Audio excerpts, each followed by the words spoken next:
Hey, what's going on, everybody? This is RockLeeSmile. We're back for another episode of the only show that can make you talk about what happens if you inject Jello mix into your urethra and then your pee comes out as a solid peg. We've got Last Grey Wolf and Alpaca Patrol today. How's it going? It's what? Yep, it's pretty good. You can That's also what we talked about before. you can I also know. inject I was trying to do koala that thing where I venom. pretend like we didn't talk about that. It's not funny when you do that. Yeah, that's true. You know what's very dangerous is koala venom. Stay away. Koala venom. I don't Yeah. think that's. No, it's real. They have venom Really, sacs in their rough mouth. right over that whole thing, huh? Yeah, big red rubbery things covered in suckers. I mean, if you inject the cherry Jello mold mix, I think it'll come out as a red cherry peg. Imagine if there was a kind of animal that injected venom, but the venom was Jello. Oh, it's your blood turns into Jello in your veins. Yeah. I mean, that When you would bleed, it be slide fairly whistles out, effective. like. That would be Basically, fairly yes. effective, And honestly. then there's a bunch of clown nose fucking koalas fighting it out in the trees above you as you're bleeding to death with slide whistle blood. Okay, and we can kind of clocking. Have we lost everyone in the comment section already? We were watching They a have koala video literally earlier. no idea what we're talking about. Okay, good, we got there. Koala videos are pretty good, I have to say. Like, if you need something to watch koalas fighting on the internet, because man, that'll take you places. I'll tell you.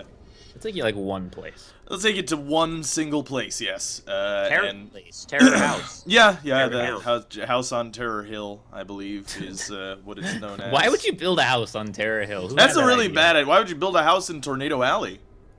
Well, We already Tornado went is over this. huge. Yeah, It's I kind of know, hard yeah. not to. But Is Terror Hill one of those animal Terror- graveyards that you're I not don't know, but supposed to Terror go to? Hill is one single hill. Even Yeah, if it's a Be big Terror hill, Terrace. Terror you can Terrace?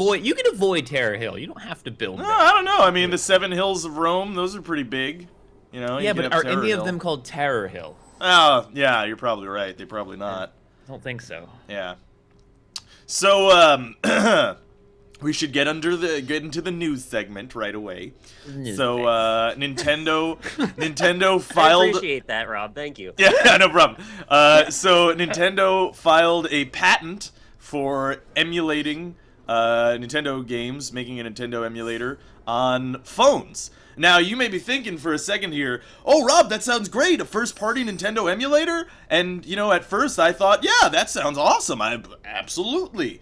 But then you have to go back and realize that this is Nintendo that we're talking about, firstly. And then secondly, you have to realize that, well, you fuckers with your death touch. And then secondly, you have to realize that Nintendo doesn't actually need to patent emulation to do that. They can just put their games on the phone. So the point of that is that they're patenting it so that they can, like, basically sue all the people who have emulators up, which, by the way, aren't illegal until Nintendo files a patent for emulation of Nintendo games, because their patents actually ran out on Nintendo, Super Nintendo, Game Boy. I don't think the Game Boy Advance patent is out yet, but they had no legal recourse to fuck with those people, but now they have one, so they're going to use it.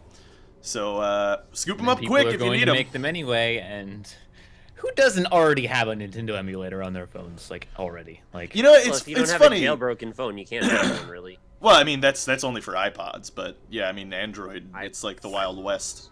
Yeah, Android has like 20 of them. yeah. I mean, like, it's funny too, because it's like, this is like classic, not classic Nintendo. This is modern Nintendo, where it's like they see a bunch of people like, oh, we see on the phone there are like, you know, millions of people emulating our old games because they really want to play them on their mobile devices on their way to work and stuff. That is interesting.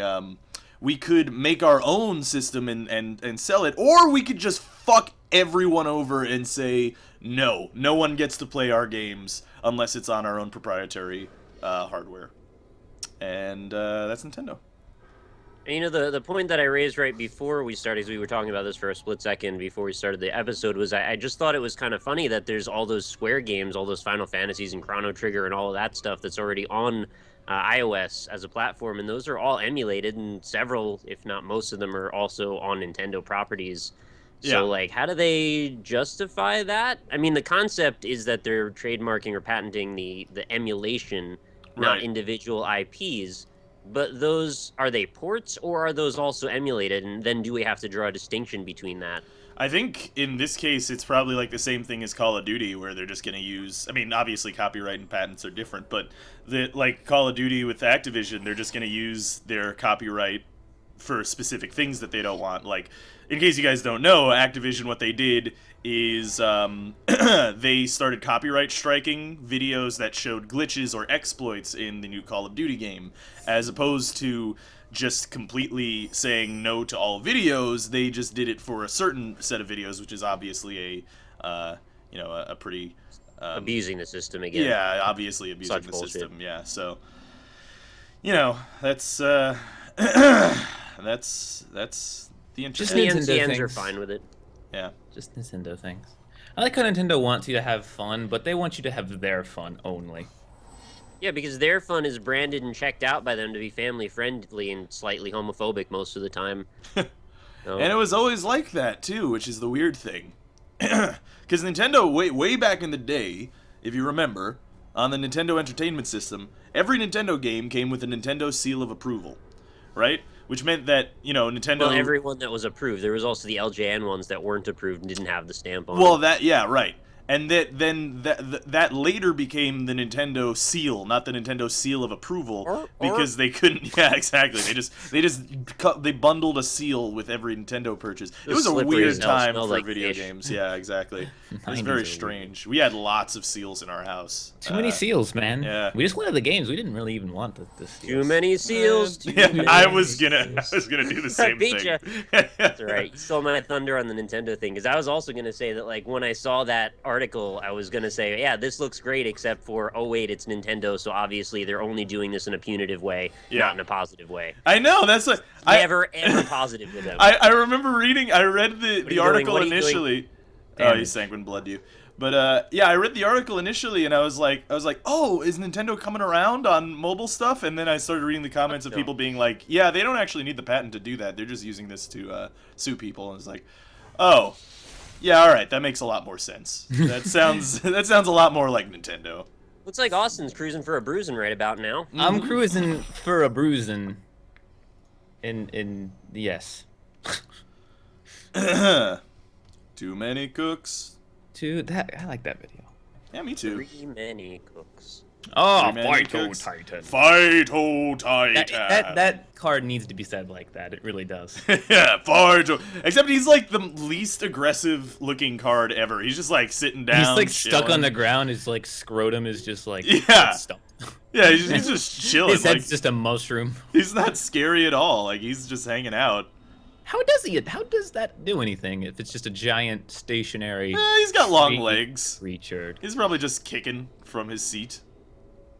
What is this thing? They all have death touch now. Oh, there's like a skeleton zombie. He's touching the death. I burped. It's disgusting. Yeah. Too many cooks. You just go all in on Austin. You could do that, but I don't have Just any more gonna take the radiant. damage. Huh? Then- Yeah, he's gonna take the damage, yeah, but like he's like he can either block you, which he won't, or like the other alternative is that, you leave 2 extra damage on the board that you can't block anyway, because you can already not block 8 of it, Too many cooks. So Well, yeah, he's gonna hit me for 8 this turn. I'm gonna be down real Yeah. low in health. There's some very specific cards that need to make synergy happen, and I kind of wish I hadn't sent a bunch of them to the graveyard by accident. There was a reason I did that, but it didn't end up panning out for me. It just lands. Yeah, I was hoping to get the right creature out of that draw. Yeah, it's kind of similar to the deck that was in old Magic 2014. I don't even know. That had the bunch of like bring back from the dead cards and all that. I have like 4 or 5 different strategies all going at the same time with this deck. And, running out of time, by the way. I know. Just debating whether or not I should use that. Too many cooks. That's like the only part of the song that anyone even remembers. Well, yeah, I mean, yeah, And like the beginning. pretty which much I don't even know the tune most to. of it. Like, Yeah, that's kind of all of it actually. That's like 90% of the song is them saying too many cooks. It's kind of the joke, in fact, as well. So I actually would have been fine with that if it was just that, for like the wholesome part of it for 7 minutes. Just more and more people just kept adding into this show. Oh, of course he's got to have more flyers now, and he's gonna pump. He's going to kill me this Oh turn. boy, life Yeah, is hard. You're dead. I think what that's 4, 8. He had me down to 2 with the last flyer you added in. Right, that should do it. Are you pumping that guy up? What? No, he's already got lifelink. Yeah. Blood kills me. This is fucking bullshit. Yeah. Thank you. The Inferno Titan still worse. Still worse I'm than not this? trying to compare them. It's just bullshit because my deck's actually good and he kills me too fast before I can actually use it. Wait, This is the third game I've tried to be able to use this deck Oh, properly. I'm a fucking idiot. It doesn't double the damage, it just doubles the lifelink. I'm actually stupid. That's rude. Yeah. A bit. It's a bit rude. Too many cooks. Too Too many many cooks. Too many cooks. Too many cooks. At Too the best many I could do crooks. next turn, if I get the optimal shit, I can only kill 3 of his 4 creatures. That's a lot of kills. And I didn't get the optimal card, so it's not happening. You do your best. Do your best. Nothing. Nothing at all. He's wearing nothing at all. Nothing at all. Nothing at all. Nothing at all. Rafa Nadal. Are you making me sacrifice? Oh, sacrificial. Rude. Doesn't matter. Not entirely, no. At all. Yeah. Too many cooks. Too many cooks. This whole episode. Too many cooks. This is the Too Many Cooks I episode. kind of wish that I didn't make that joke now. It really is quite catchy. Takes a lot to make a stew. Huh. I wonder if Rob will pose significant enough of a threat that he would not attack me with both of those. Very highly unlikely. Why would I attack you? I don't think he's gonna. No, that Austin would attack me and leave Oh yeah, no, I don't think that's gonna happen. because you're down low enough in creatures that like I you would might try to need like, block. you know, be like, no, I can't. But no, I'm gonna fucking kill you. Yeah. Yeah, he's gonna kill you. I'm gonna kill you real hard. Yeah. It sucks because Rob took my doubly dooley, or I could probably kill both of you. in one Yeah, turn. I'm glad that I did that, honestly. Fair game. Yeah. It's you know, sanguine blood. Yeah. Sanguine blood. Please It's just, you know what it is it's like Go it's not that bad if you're playing one-on-one. In multiplayer, it's just the worst. Well, in Well, this game, I Sanguine Blood didn't only- actually do anything about it. I just Sanguine- basically just fought him. Sanguine blood only targets one. So No, if I that's- mean the deck, really, more Oh, than anything, right. yeah. No, but I was just 1v1ing him, really. Like, I wasn't even considering you, and it still turns out this way. I mean, this is so Yeah. few turns for him to have all this shit out already. Yeah. It doesn't even seem like this is just a really lucky draw. This seems to be the case every game we play. I haven't gotten Viscopa in a while. Viscopa of the Guild Mage. He's a guild mage. His name is Viscopa.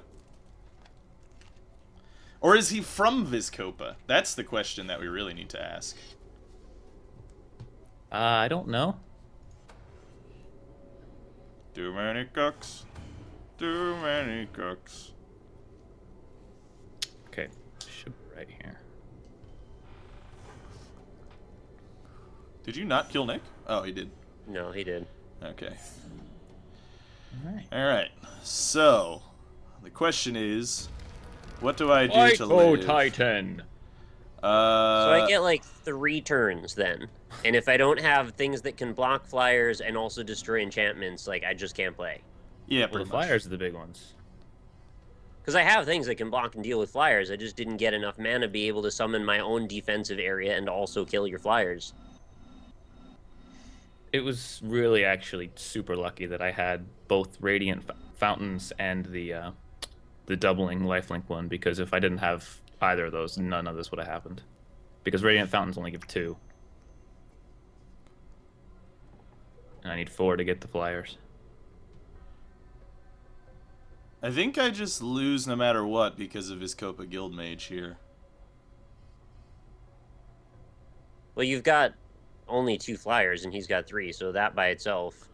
Yeah, well, I mean, I could get rid of 1. You'd have to get rid of all 3 somehow. Because or get rid of Viscopa. Yeah. Or get rid of Viscopa and one of them. But that's what I would need to do. I'd need to get rid of Viscopa and one of them, and I But then don't you'd really... have to block, and you'd lose your Royal, and I'd get back my 2/7, and then you'd still be screwed the next turn. Yeah. Yeah, life is fucking hard. Oh, wait a second.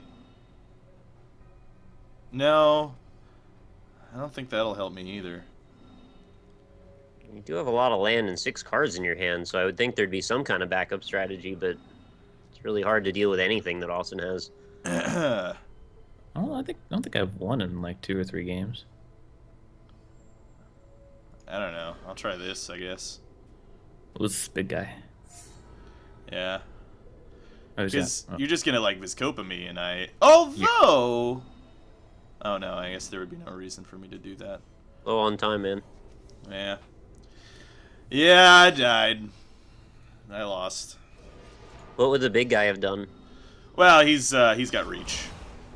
The other opportunity is I had Sirikar Banisher, so I could have removed one of the angels from the game, and then I also had Switcheroo, which I could have done as well, but that also wouldn't have kept me alive, so...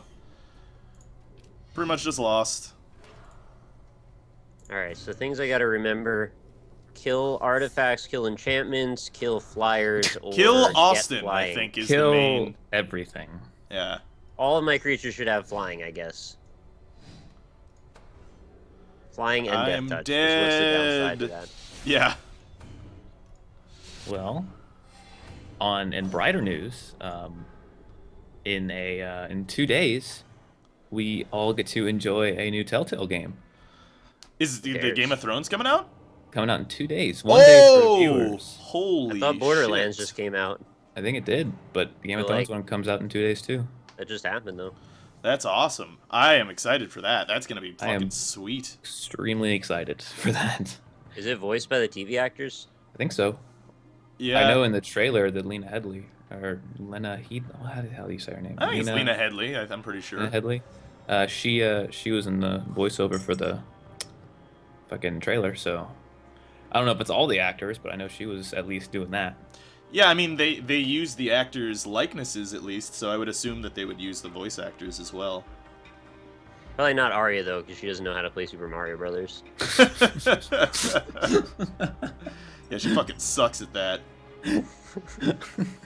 Fucking kids these days hating on Mario. They don't even know what a Nintendo is. They don't even know you gotta push the cartridge down or where Okay, the that's is. stupid. All right, They only Everyone know uses about a toaster. You know how to do that. I mean, I will say though with the cartridge stuff, I don't know if that I don't know if that's specific. I don't think that that's really intuitive. The so worst much. thing that would happen is you put it in the wrong way one time, and then you go, "Oh, I need to flip it around," and then you're like, "That's not like Yeah. like you literally." was that one there's kid- not that many options. Okay, you can't go vertical. Clearly, would- clearly it has to go in horizontally. And then when you realize you can't close the top, oh, maybe it goes down. I mean, a 4-year-old could figure it out. I remember there I'm was with that Austin on that. there was that one kid in the video that I was really impressed by. How I was like, oh, the game wasn't starting, and he was like, oh, I know about this. I have to blow in the cartridge. Yeah. And I was like, I yeah, read kid. about that in the ancient manuscript they fucking unearthed from the tombs of Tutankhamun. Yeah, I read that in my social studies textbook. You're supposed to blow in the cartridge to get games to work. Is there anything that says that actually was a thing? Like you needed to? No. They actually Yeah. said the opposite. Nintendo said that doing that could cause damage to the cartridge because of the moisture from blowing on it. Yeah, And they said that it simply didn't do anything, when in reality is everyone that's ever used that console knows that it did actually work. It seemed like it. I mean, like unless it was I have confirmation one. bias. It did work. I Yeah. can confirm firsthand it works. I know, me too. Like that, I blew in It so wasn't many like cartridges. holding down A trying to catch Pokemon. All right, it worked. All right, it was an action. The other thing is if the blowing on it doesn't work, the next step you go to is edging slightly away from the connector by pulling the game out a little bit further and then pressing it down. Yeah. Meaning putting the label as close as you could to the front of the Nintendo system, and then pressing it down. That actually made a difference for me too, because the That's an connections. advanced maneuver. I don't know if I That's knew about that. second gen, learning. They did Yeah. actually have another Nintendo system that was like a top loader version. But Yeah. that one's just, it's not classic the same way the original was. It's not. No. I think it worked better, You get though. like the custom-made toaster one. I think what's his name? Angry Video Game Nerd has that. Oh, that's cool.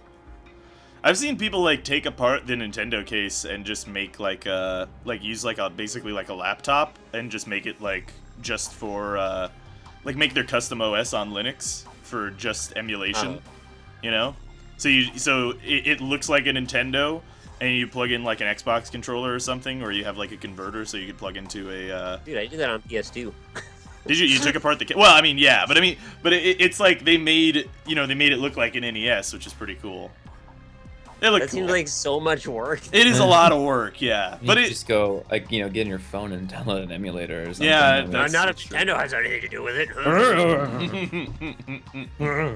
And I'm sure that'll stop that from ever happening again, Oh, right? of course, yeah. yeah, no one's ever gonna No want to one do No that. one's Yeah, ever going to ever. attempt to emulate Nintendo. It's funny because it's like I don't see how they're like, oh, we see a lot of people really want to play our games on other machines.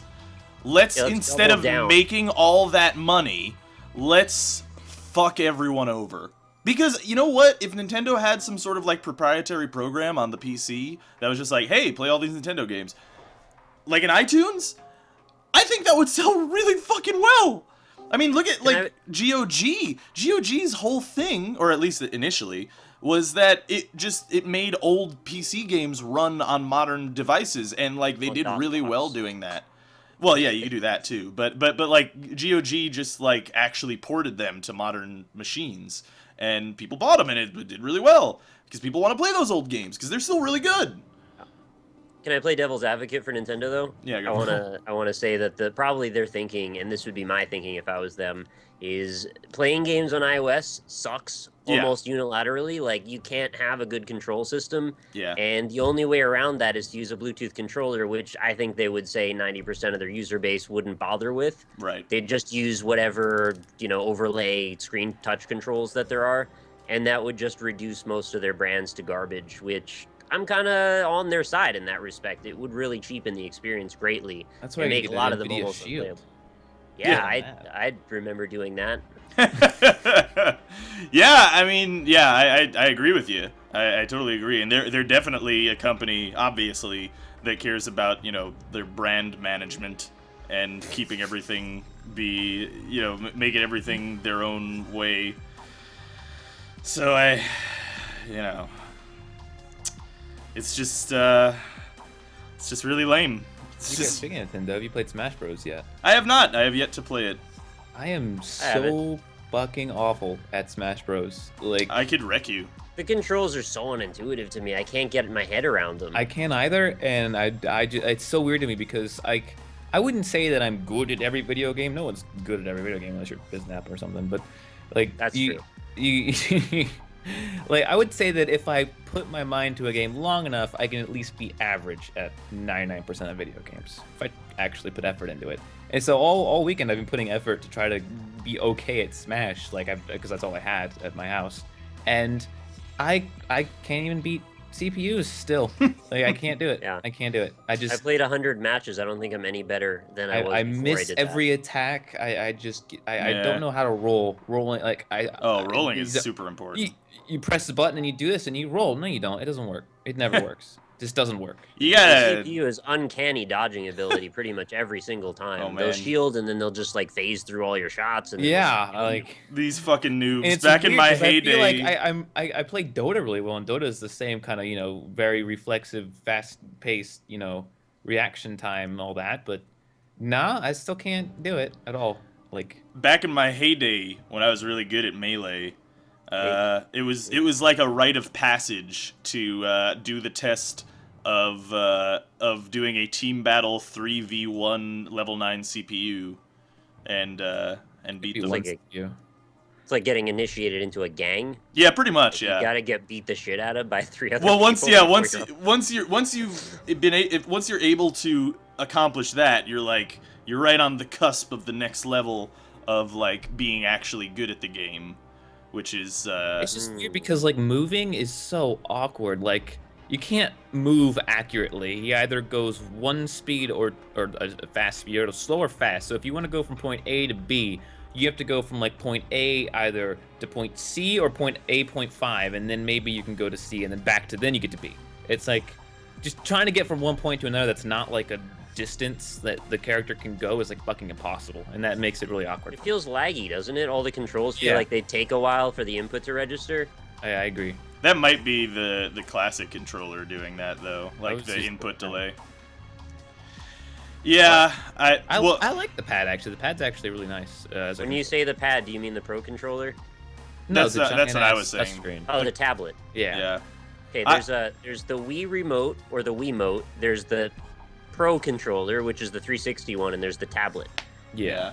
It's important to use the correct words because there's so many controllers that I have no idea what anyone. This is why I want the GameCube one, because the thing is, if you're using a GameCube, $100 if you use the GameCube controller makes sense for Smash because the buttons are laid out in the way that it totally makes sense for Smash, because it's the big giant A button and then the B button. Like really, at the end of the day, Smash is designed to be sort of like a 2-button fighter for the most part. I mean, you have the rolling and the moving on the sticks and all that stuff and whatnot. But it really is it's really, you know, it's supposed to be very simplistic in that it's like a 2-button fighter. There's only 2 buttons to attack, and then it's like a very like fluid combo system where it's like you make your own combos and stuff. There's no like preset designated. Well, I mean there are, but like there's not like you have to type in, you know, the Konami code in order to shoot a fireball or something.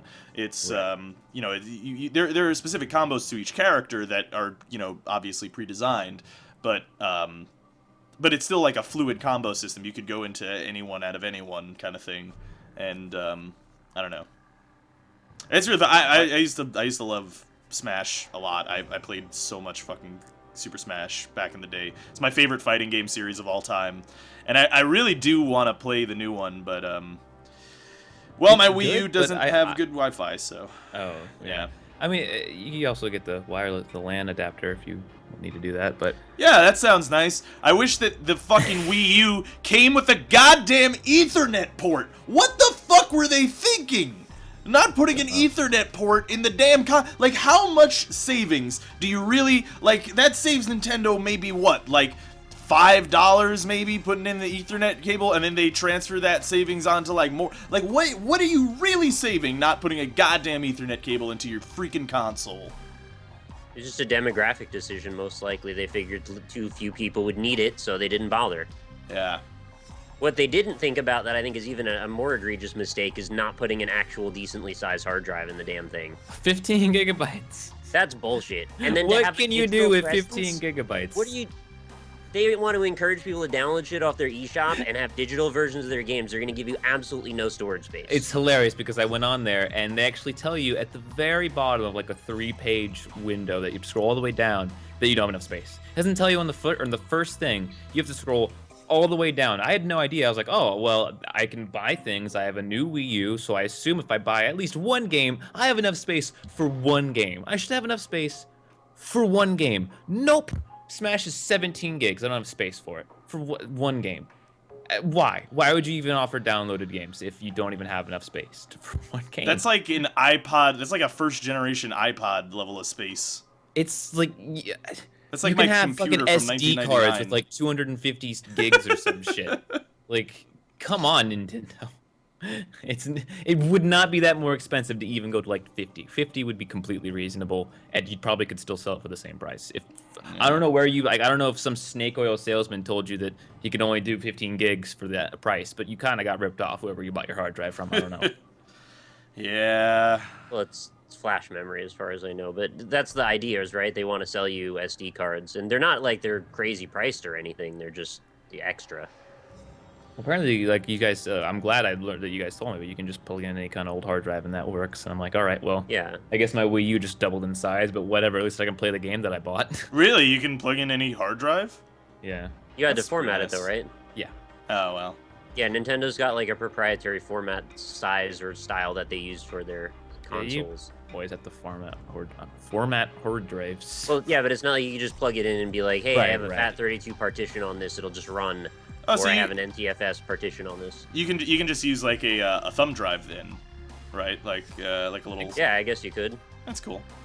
That's nice, I guess. I mean, God, it'd you be could nice probably if fit they just. Smash on like a fucking 30 gigabyte flash drive. That's like one Smash the flash. size of their console. Nintendo. Anyway, going back to Smash, I'm kind of bummed out because I'm not really having fun with the game, even though it's real good, because I can't do anything. I can't Don't treat it. See, like, don't treat it like a pro game. You know, like I know it is. Win the fucking CPU shit. Like when you fight Master Hand, I can't even beat Master Hand. Oh man, That's my fucking face, dude. you remind me of my childhood. Do you like they kind of went crazy? did you guys 100% Melee back in the day? That's one of the few so. games that I I unlocked all the 100%ed. characters. Like I could do that at least. You unlocked all the, well, did you unlock all the stages? Like, did you unlock Final Destination? Yeah, I should have. I'm pretty sure. Well, because It was the time to reason that I remember that, Rob. well, because the reason that I say is because you, in order to do that, you have to beat all 50 challenges, and then the last challenge is Giga Bowser, which is fucking hard, or it was hard to like young me. Where Giga Bowser, like, basically, if you get hit twice, you're done. And also, like, it's Giga Bowser and I think Zelda. Like, I think Zelda is also fighting you with this giant-ass fucking... And you're fighting on Final Destination, and Giga Bowser takes up about half the stage.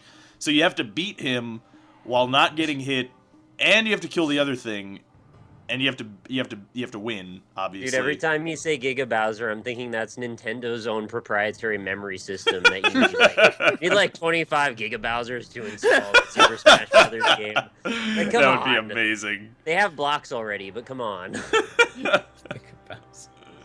Yeah. Yeah. So anyway, that was hard. And if you have trouble fighting the regular CPUs, now, granted, like I don't doubt that. I'm sure they made the CPUs harder in the new game. I mean, the AI is undoubtedly better, right? Because it's 2014. They beat me, so I guess. Yeah, it's possible. Yeah. I would only have a problem when I had to get to the unlock characters. For some reason, they always beat me once before I beat them back. Oh, really? Yeah. That sucks. I kind of. There's also a lot of characters that are kind of just like alt swaps of other characters. Yeah, I agree. There seems a lot of very similar There's characters. like 5 different Pokemon and like Well, the 5 Pokemon are all different pretty Japanese good, kid actually. with big swords. I see. That's the Yeah. Fire Emblem and Xenoblade ones are really similar, but all the Pokemon, like Charizard's like super heavy fighter, and Greninja's like a medium, and Pikachu's like a small. I don't And, like Then there's like Zelda and Sheik, which I know we already had before, and then there's Samus and Zero Suit Samus, which are just I know they're different, Those but are like different, it's the same yeah. character in a different. yeah, I wish they would have tried a little, done some more. There's Mario and Dr. Mario, which are the same character with a different performance style. Yeah, they actually brought there's more Dr. characters, Mario. so. They brought Dr. Mario back in though because people fucking like flame the shit out of them in Brawl for not having Dr. Mario in it. So Okay. in that case, the community was like, "We need Dr. Mario." There's Well, also they did Pit that and from Dark Pit. YouTube too. Yeah. There's Pit and Dark I Pit, haven't like unlocked that's Dark Pit yet. the same character again. Yeah, I don't know what the deal is with Dark Pit. There are so many other things. Like, I don't think he was even a character in any of those games, which there are 2. He was only in the DS one, as far as I know. Was he in the DS? Okay, well, I think so. It's like there are so many other things you could do. You could do Ridley from Metroid. That would be It would cool. have been awesome. But Ridley's kind of massive. Yeah, but I mean, like, you could do a big character. I mean, they have other Hey. big characters. You'd be like 5 times bigger than Charizard. I don't know how that would really work.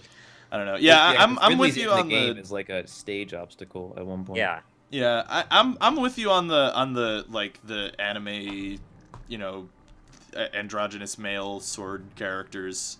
Although there's that one that seems really cool where you like switch your style.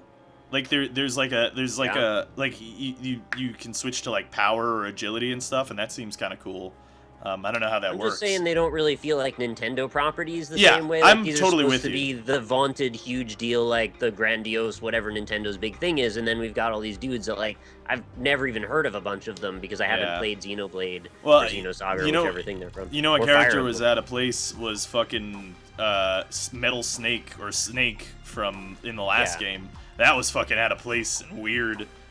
That was such And a weird it's bizarre. character. I never thought I would see the day where we're seeing a video game where we can play as all Mario, Sonic, Mega Man, and Pac-Man in the same game fighting each other. Yeah. Like, that's some amazing licensing work. Yeah. Yeah. It's Also, why is Pac-Man in the game? What the fuck does that have to do with anything? Duck Hunt Dog is apparently a really good control character as well, which is cool. I saw I a haven't pro locked him. I play haven't him. tried him yet. Well, he's like playing his type of character is like really difficult because it's all about like juggling and like item management stuff. Yeah. And he's really strong though. If you like, I saw a pro play him and he was playing against a fox and the fox just couldn't touch him. Like you just couldn't get near him. I mean, when he did get near him, Duck Hunt Dog died, but like the rest of the time he just couldn't get near him.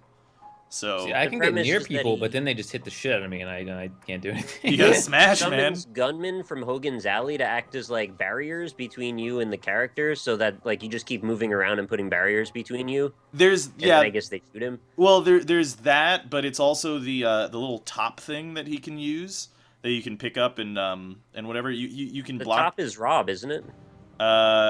Robot guy. Yeah. No, Rob has a top, but there's like a thing, like a you know what it is? He's got the clay pigeon, so that's like a long range projectile that he can use, and then there's another thing that he can put down in front of him, and then he can pick it up and throw it. And that you know what it is? It's something that explodes. So basically, you can drop. Oh, it's a can. That's what it is. It's a shooting. It's like a can that you shoot multiple times in the air, kind of thing. And it explodes. And basically you can drop that in front of you and block all projectiles from a distance and then hit them with clay pigeons to get the extra percentage up and then use the can to blow them away and then also use the gunmen. And the gunmen are like random, so like there's like 4 or 5 of them that do different things. And if you aim it properly and you get the right gunman, when they're at high percentage, they just die. And basically by playing keep away the whole game, you can do that. You can get them to high percentage without them even touching you, and then kill them. So it's an interesting character. It's definitely interesting. I guess it's experimental, and I suppose it makes sense that it's the final unlock that you get. Oh, is it? Yeah, that's for 100 matches you get to fight him. Yeah, it's an interesting character, but it's like a really high skill ceiling character. What's really annoying is they don't have fucking ice climbers in the game, which is like... Oh, that's actually a good point. I forgot about them. Yeah. You know why they don't have them in the game? Licensing? No, they couldn't get it to work properly on the 3DS. So because they wanted parity between the two games, Why I don't know. Work? I think it was like some kind of a memory constraint, is what they were saying. What? Yeah, they couldn't get the ice climbers to work.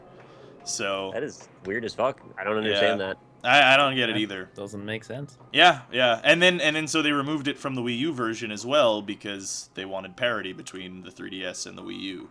Which I want to say, by the way, that staggered release, like the reason I'm not like super hyped for Smash and I haven't like immediately gone out and purchased it is because like the hype was kind of killed for me a bit by that month earlier release on the 3DS. I don't know. It was so weird. You definitely buy both, right? Right. That's why they did that. Yeah, no, obviously, yeah. Because if you just had the Wii U version, like, why would you buy the mobile one after that? Yeah.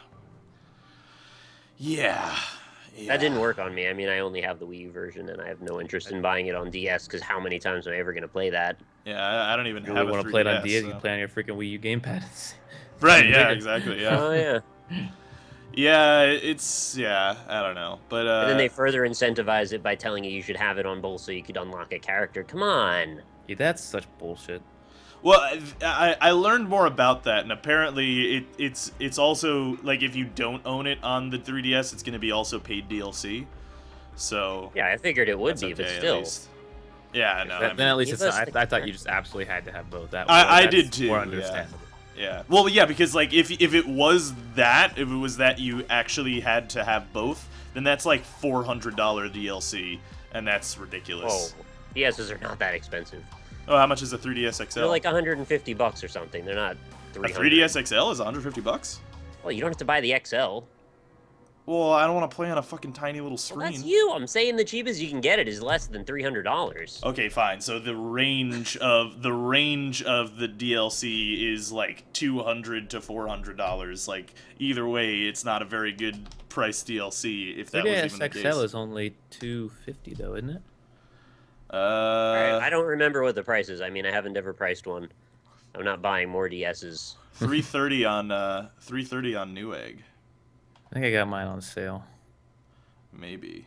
They come down, and there's always new versions of them, like every other year. So Yeah. It's just I want to play like the 3DS XL or the 3DS has like a really like a really strong library. I think like it has a bunch of games that I really want to play, but I don't want to play on that tiny little fucking screen. Like why can't I just hook it up to my goddamn fucking Wii U and play it on a big TV like a reasoning adult? I don't get it. because you can't. That's Yeah. why. I will say that the 3DS XL though, the screen's totally big enough. It's absolutely massive for a Yeah, handheld. big enough, but like I'm fucking sitting at like what I'm gonna sit. No, at my I know. Like, desk and- I agree. I don't like playing on it, but it's the best handheld screen size you're gonna get. Yeah. Yeah, I don't like Besides, that. wait and see what the new 3DS is going to offer. Maybe that'll have Right, something yeah. even better. 3DS XXL. And at the very least, it'll make the old ones cheaper. So They just you know, sell there's the that. Wii U gamepad as 3DSs now. Oh yeah. Can you even buy those separately yet?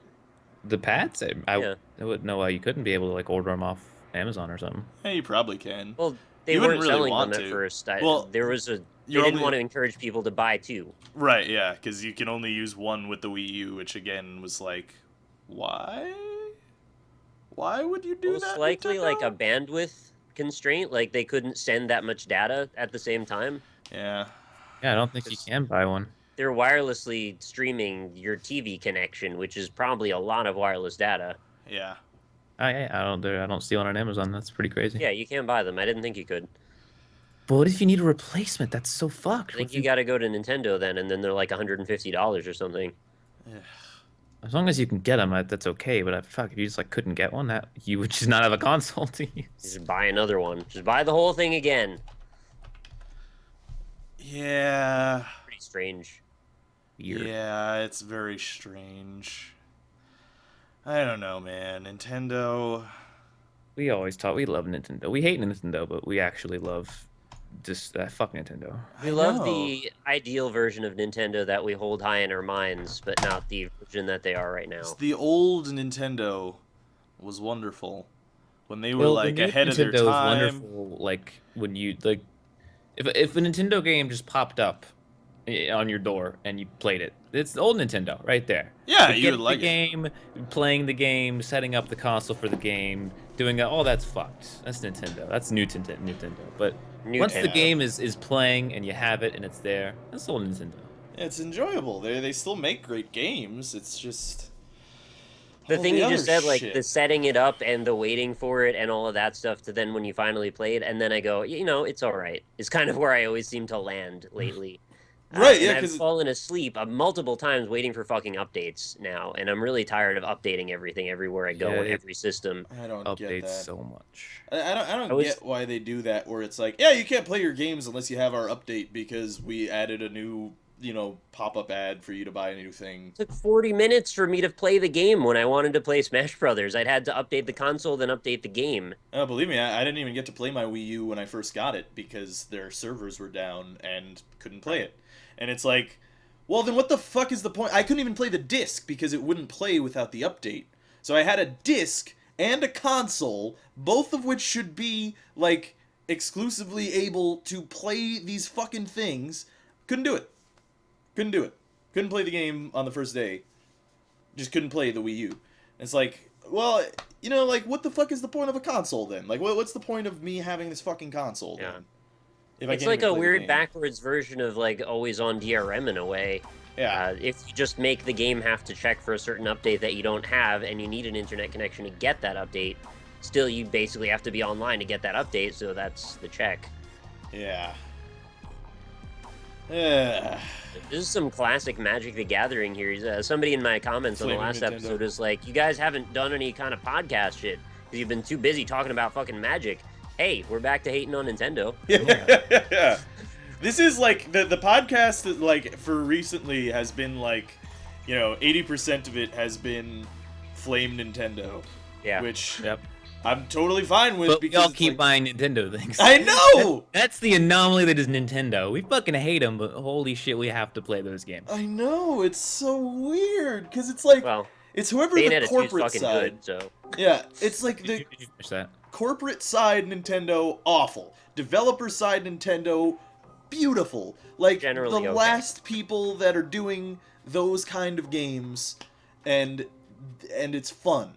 But Waiting- you really have to be careful with this aggrandizement because they're just like really okay. It's not like they're doing phenomenal stuff mostly. I don't know. I mean, like the last couple Nintendo games that I played, like Donkey Kong Country Returns, like that was really cool. Like that was a really good platformer that 3D Land was one of the better platformers ever. I haven't played that. Yeah, I haven't played that, but I 3D heard Plus. it's good. Yeah, they're making Really?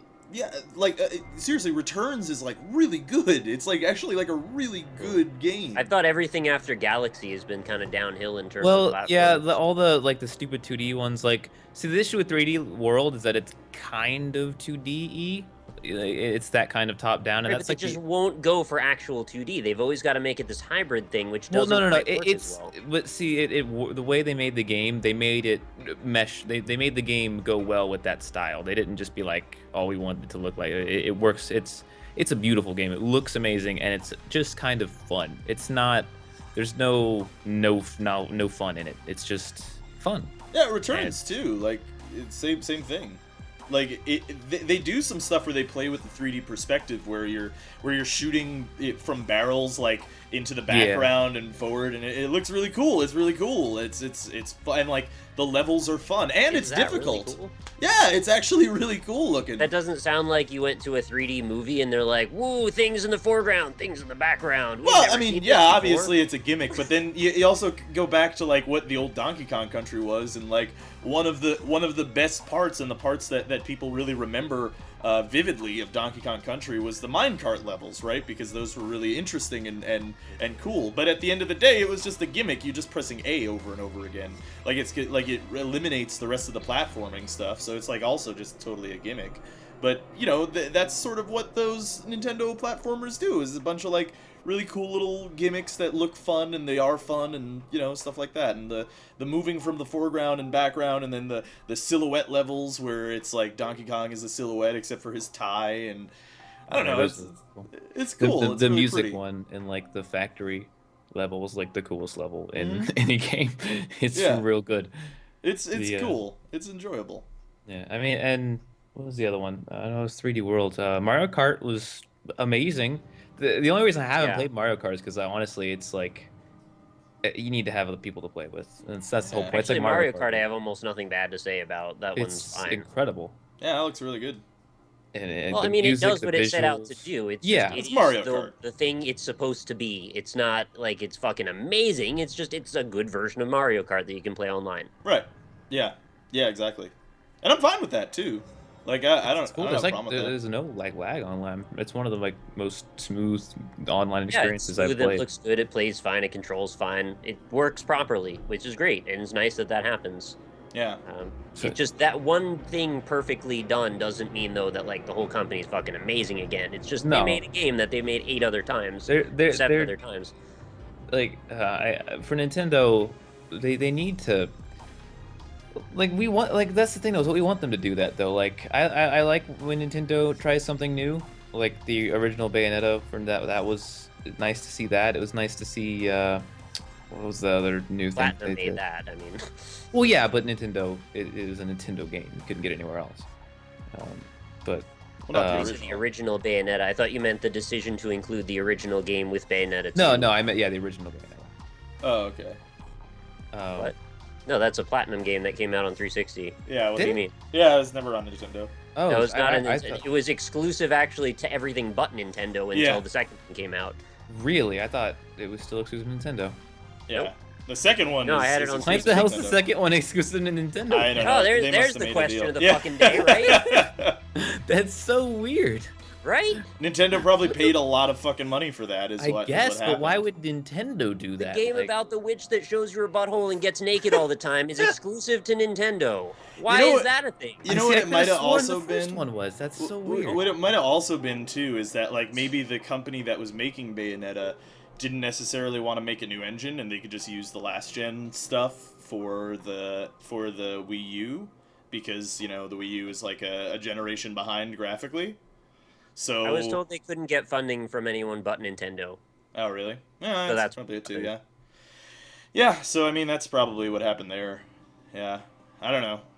Anyway, my point was that we do want Nintendo to keep making Mario and Zelda and all that, but the issue is that they only make Mario and Zelda and Donkey Kong. Their other just as good franchises are just kind of left behind. They don't even which make is stupid. Zelda and Donkey Kong either. Like they just make Mario, and then sometimes, you know, once in a console cycle, you'll get a Zelda game. Well, yeah, because they spend like 5 years on their Well, Zeldas now. They also have plenty of spin-offs too. They had that Toad thing, and they have made a third Pikmin at least finally. That Toad which we're one, happy did that about. come out? Because that actually looked way better than I thought it could be. Maybe. It Because looked I pretty remember cool. seeing it like at E3, and I was like, I guess that can only be as good as the levels in Mario 3. Because I played those levels in Mario 3D World, which is where they come from. And I was like, well, those were cool, but what can you do with those? But then I watched the trailer, and it actually looks really interesting, and like they've taken it very far. So I don't know. Maybe it could be better than I thought it could be. It still can't be that great because it's really just platforming, and you literally can't jump. Toad can't jump. That's the shtick. A platformer where you can't jump. Yeah, it's the levels were fun and interesting, but like I said, I didn't think you could take it very far. But it looks like they've been able to do more than I thought they could. They have made a Mario lot of Maker. Kirby games with different gimmicks in them That's too. weird, Let's not too, forget just- about that. They will not make a Yeah. Kirby game that doesn't have a fucking textile gimmick.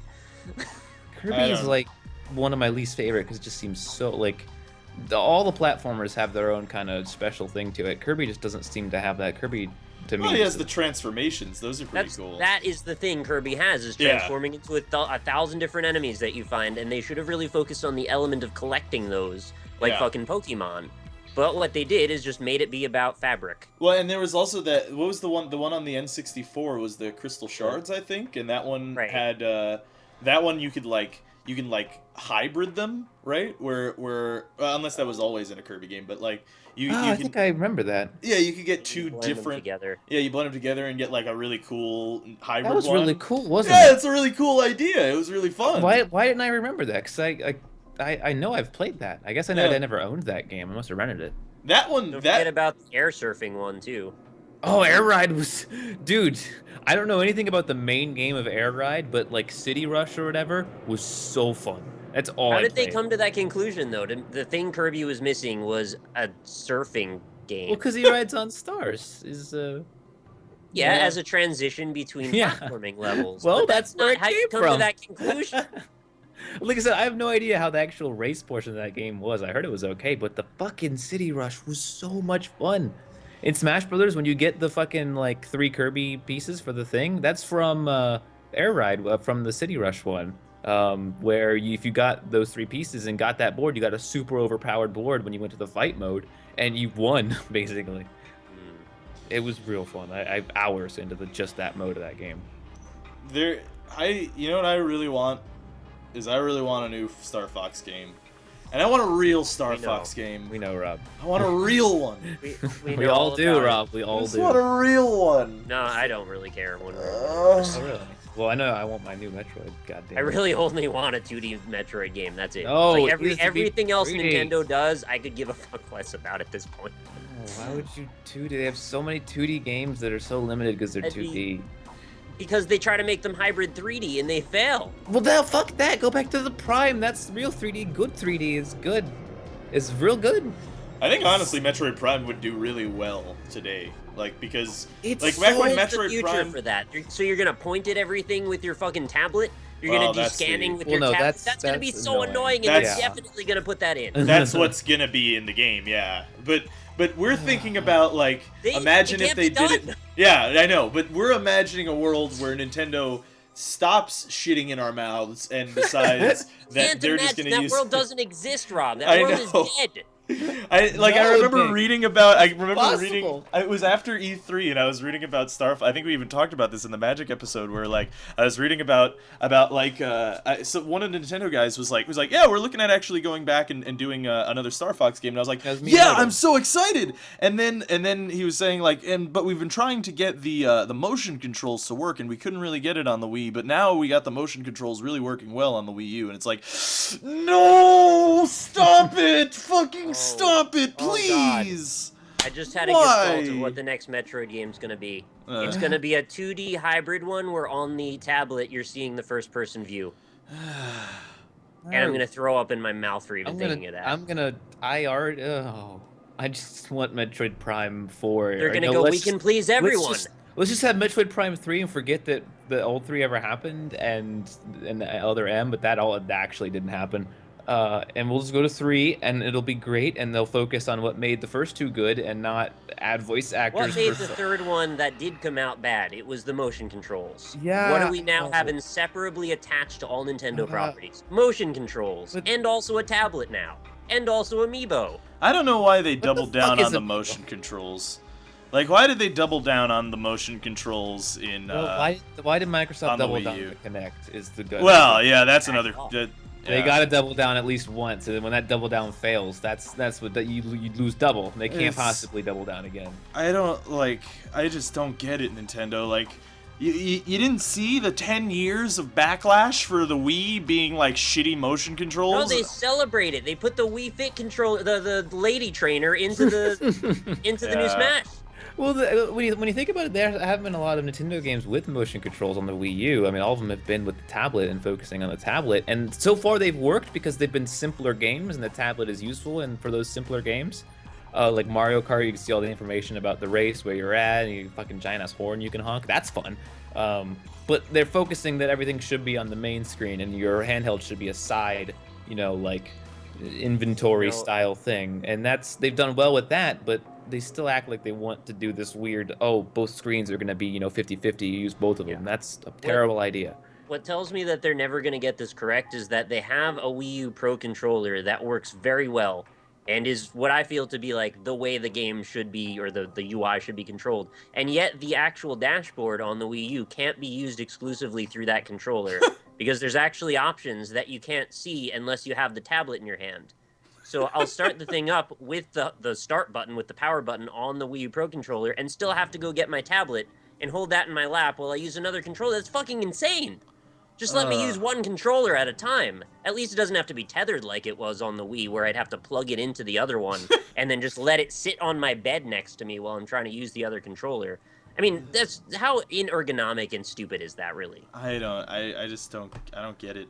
I don't get it, Nintendo. I don't get it. I just really hope beyond hope, like the Eye of Thundera, that the new Zelda is good. I just It's hope. like I feel like my life hangs in the balance on this. It really does. It needs to be good. Because where were you for the Skyward Sword moment of this? My presentation? heart cannot We already take did another this. Skyward Sword. No, I wasn't expecting Skyward Sword to be so Skyward Sword. I wasn't expecting. It was a surprise because Zelda had never been bad up until that point. You could never. Twilight Princess with motion controls was bad. It's because you don't. It's because you're stupid. You don't buy the Wii. Yeah, Twilight, the GameCube. you play it on is the GameCube. Way better version. Yeah. In every way. Yeah. In every way, it's better. Just because of the motion controls. Then they went, okay, we get that was bad. Let's sell you another one where you need to buy an extra peripheral, and it's still bad. It's still Yeah. bad. Okay, it was still bad. So this is strike 3 then. Yes. Yeah, that's what I'm saying. Like that's why it's like. But see, I never really... even had a Wii Twilight Princess. I still don't own one. I bought it on the GameCube where it fucking belonged, and it was amazing on the GameCube. Yeah, I actually You own had both. motion controls to Wind Waker? No. Oh fuck, that would be the worst thing ever. I haven't played it on my Wii U. I was just No, wondering it's if the you do same. that. Well, if you want to play it on your Wii U, Nick, that game from 15 years ago, it's $60. So, because they I saw added it for some. 40. It's been on sale a couple of times. Oh, they put it on sale now. Well, not they did, but retailers put it on sale occasionally. Oh, okay. Well, Pretty thrifty when it comes to finding games for not full price. even generally. so, though, $40 for that game, which like what did they do? They added bloom and HDR lighting. Like, that's what they did. That's what made it better. Like, No, what? it's not. Yeah, it's not They work. restructured the ending apparently as well, but whatever. didn't If you really. didn't ever play Wind Waker, that's the proper way to experience it, I would think. Yeah, No? I would imagine so. Yeah, it's probably a better version of the game. I don't doubt that. I'll go back to this new Zelda because like it's like I don't think my heart can take another bad Zelda game. It Yeah, just I don't like think I can either. one was my limit. All right, well, that was my set your fucking resolution right now. What are you gonna do when this one's terrible? if you need to use an if there, all right? Apparently I do. I don't think I do. You need a fucking if, all right? You I need to watch really hope it's not terrible. it's setting up to be so good, which is scary because if it was setting up No to just be information. another Zelda and it's bad, it would have been okay. But this one's setting up, it would have been okay, but it wouldn't have been as bad as it's setting it up to be really good and a slightly different twist on Zelda. It could come crashing down so hard and so fast. You know, I think honestly, like if the game has like a 3-hour long tutorial again, I don't know.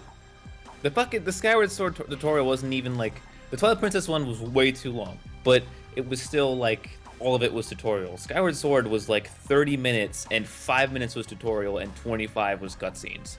It's like I really appreciate the Zelda story. There's not a lot of people who can say that because Zelda's story isn't the most solid thing in the world, but that was too much of it because it was all like pre-story stuff I didn't need to see. Well, they were setting up the atmosphere, they were setting up the characters, they were setting up the locations. All of that stuff was what was happening in those 25 minutes. It's stupid because they're setting up Zelda as the main character in that game, and that's real dumb when the main character should be Link because that's who you're playing as. Right. It's real silly. Also, the constant bothering by the companion that we seem to need to have in Like- every Zelda game since Ocarina No, of Time. Midna was great. Midna was great because she was. They all bother me. No, Midna was Yeah. fine. She was quippy, But and then they she did did this weird digital fusion Kingdom Yeah, Hearts that's the bullshit. stupid That's thing like, is that- are we doing a computer simulation or are we in Zelda world? Fi Fi Fo Fum wasn't fucking quippy. She wasn't funny. She was annoying like all the others, but she was twice as annoying because Link, I want to things that tell she you about said- how to properly fight this monster and what percentage of your arbitrary actions- percentages. Like, They I were don't give a- arbitrary. Stop it. You stop it right now. And then you're before supposed to anybody feel calls bad me about out, her. I played like she- 75% of the game. so- Spoilers, when she quote unquote dies, even though she doesn't actually die, she just goes away. You're supposed to feel bad, but you're like, oh, fuck off. I'm so happy you're gone now. Ugh.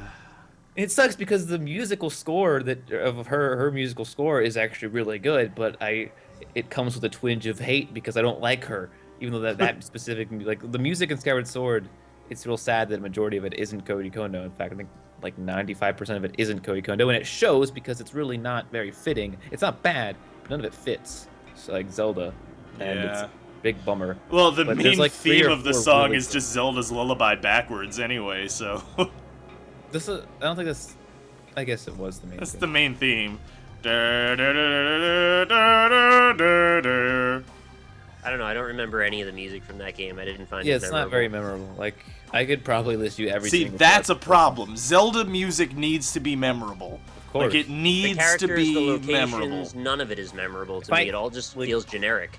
And Yeah. that's so weird because, like, for me as a hardcore Zelda fan, I could probably hear any song from any 3D Zelda and tell you exactly where Yeah. it's from, at what point in which game. Like, that's how good Zelda music is. And there's, like, hundreds of those songs.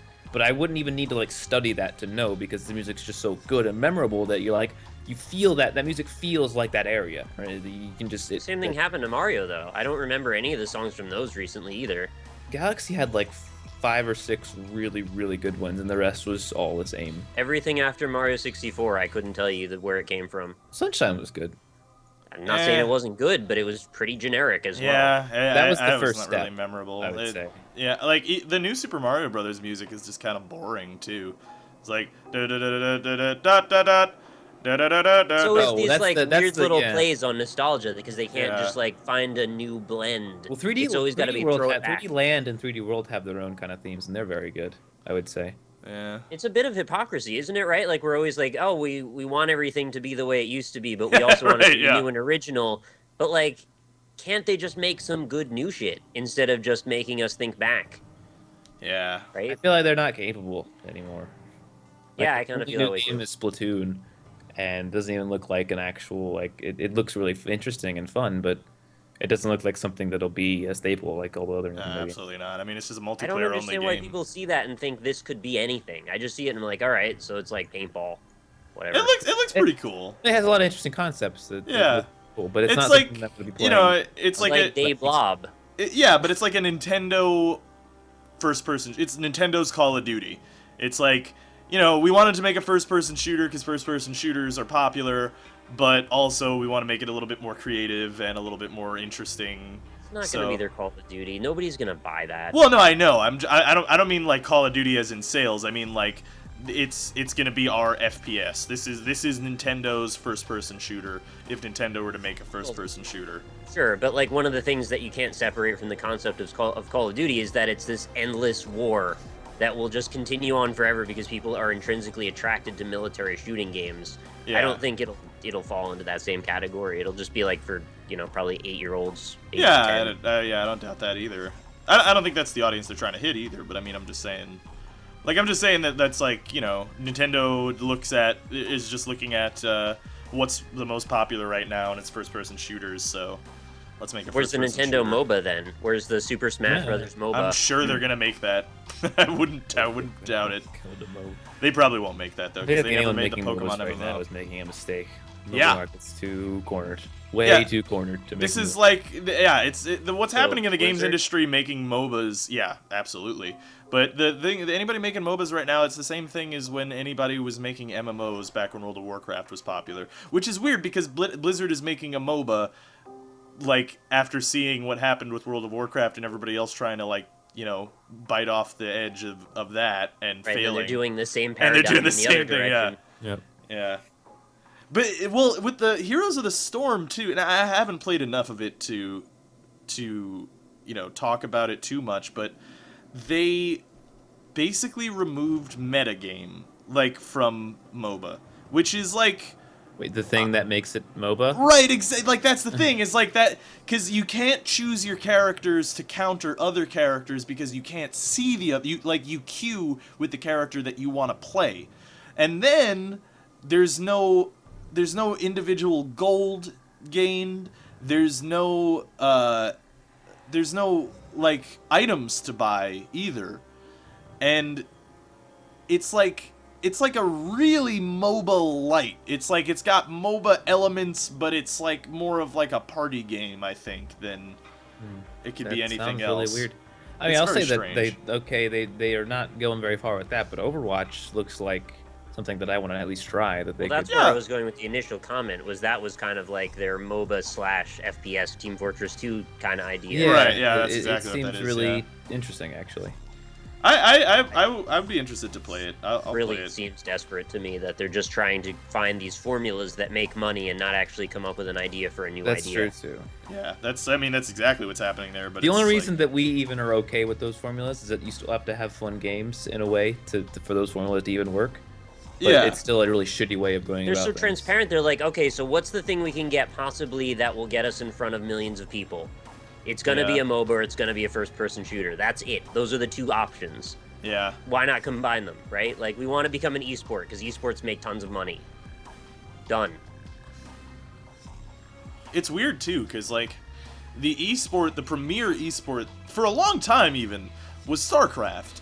You know, like every major tournament had StarCraft, and then they really just stopped supporting it.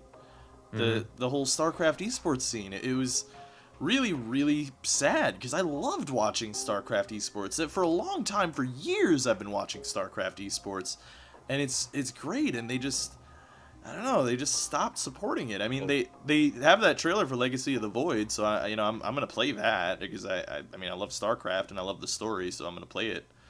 But I think they really mishandled StarCraft 2 for I the feel like most part. Valve's going in the same direction with Dota right now. They're just Yeah. not really supporting it enough. Yeah, They're like, Really? they're kind of, yeah. What do they need to do to make it more supported? Because I get updates for it every single day, sometimes twice. Well, because they're supporting the game to be played, they're not supporting the esports side of it. Like they have their international every year, and they the international does more harm to the overall It really esport does, yeah.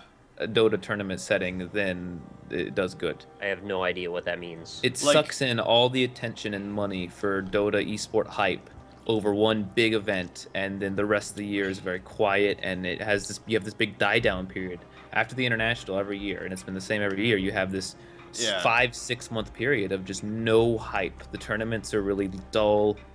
Players are shifted. They shift teams. They do all this stuff. It's the off And season. It's like they've really created a every Dota off off season. This has season. been like the worst off season. Like Dream League just had their finals. They had like 70K viewers, which is absurdly low for a finals. But I mean, Dream League did really fuck up really hard though, on how they handled their tournament. Yeah. But still, 70K for EG Cloud9 finals, which is really hype.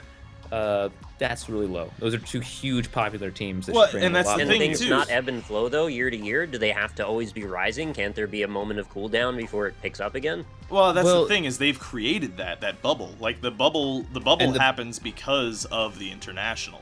But And if this there's is not such a- one big thing to hype up, then there might just be a cooling effect the whole year. Well, maybe. I don't know.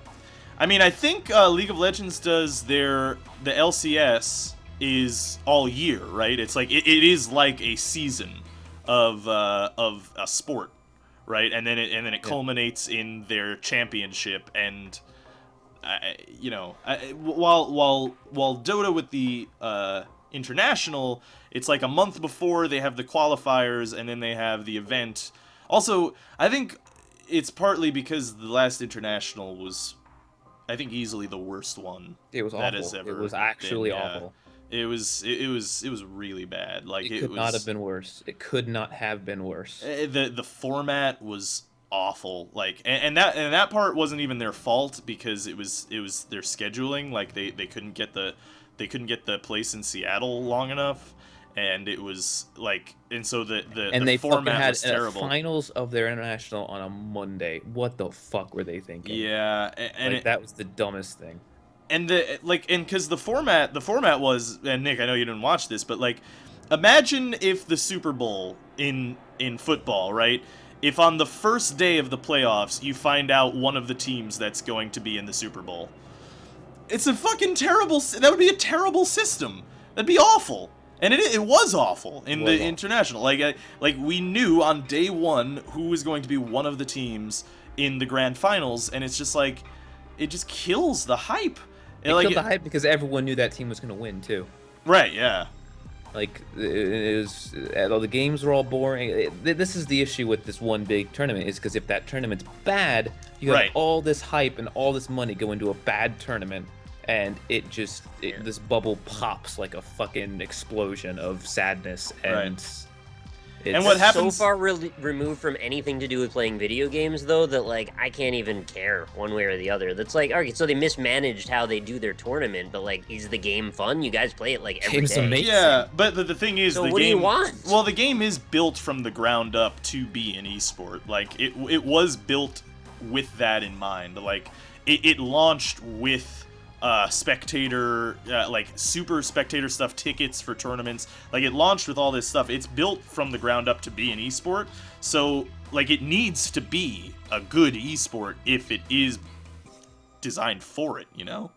It's so much fun to watch. It's just as fun to watch as it is to play. It's almost equal. Like I would say playing it's slightly more fun, but there's just so much about watching it that's just really... Is the argument that if they have a bad year of tournaments with this game, that the game becomes less enjoyable somehow? No, Well- but hype dies down, and then the pro scene will die down. People will move to other games, and... So they're it- required to keep the hype levels just as high, if not higher, every year, or the game will eventually tank and people stop playing it. I don't know if that's necessarily the case. It's just that it leads to the international being that huge bubble that it is. Teams don't care. Like I've seen pro players talking about this even. Every pro player where says this. where they're saying like after the internet, like the tournaments that are happening right now, they don't have any viewership because even all the pro players are like, yeah, we're not even practicing. Like no one's doing scrims. Like not even in China where it's like on TV and stuff. Like nobody's practicing at all because you don't need to because it's the off season. Like nothing at this point matters. Because all the teams are going to shuffle players, they're going to get new sponsors before the international comes, the names are going to change, everything's going to swap around, and none of it matters until like the 3 months before the international. Then everything matters. But after that, like anytime between that, nothing matters in the esports and so scene. then you have tournament organizers realizing this. And so they all start to plan their tournaments around the same time. This happened last year. They all piled their tournaments right before the international. And then you have these tournaments that are awful because a lot of players have to pick which tournament to go to because there's too many happening at the same time. Scheduling conflicts. There was a huge scheduling conflict with all these teams. This is why I don't advocate for this style of game to exist. I mean, it's fine that it does, but it literally is so disjointed that you're focused entirely on the corporate and industry side of this whole thing and not if the game is even fun. All this talk is about is just how can we continue marketing for this game? How can we let it wrap itself into an endless cycle of creating more money?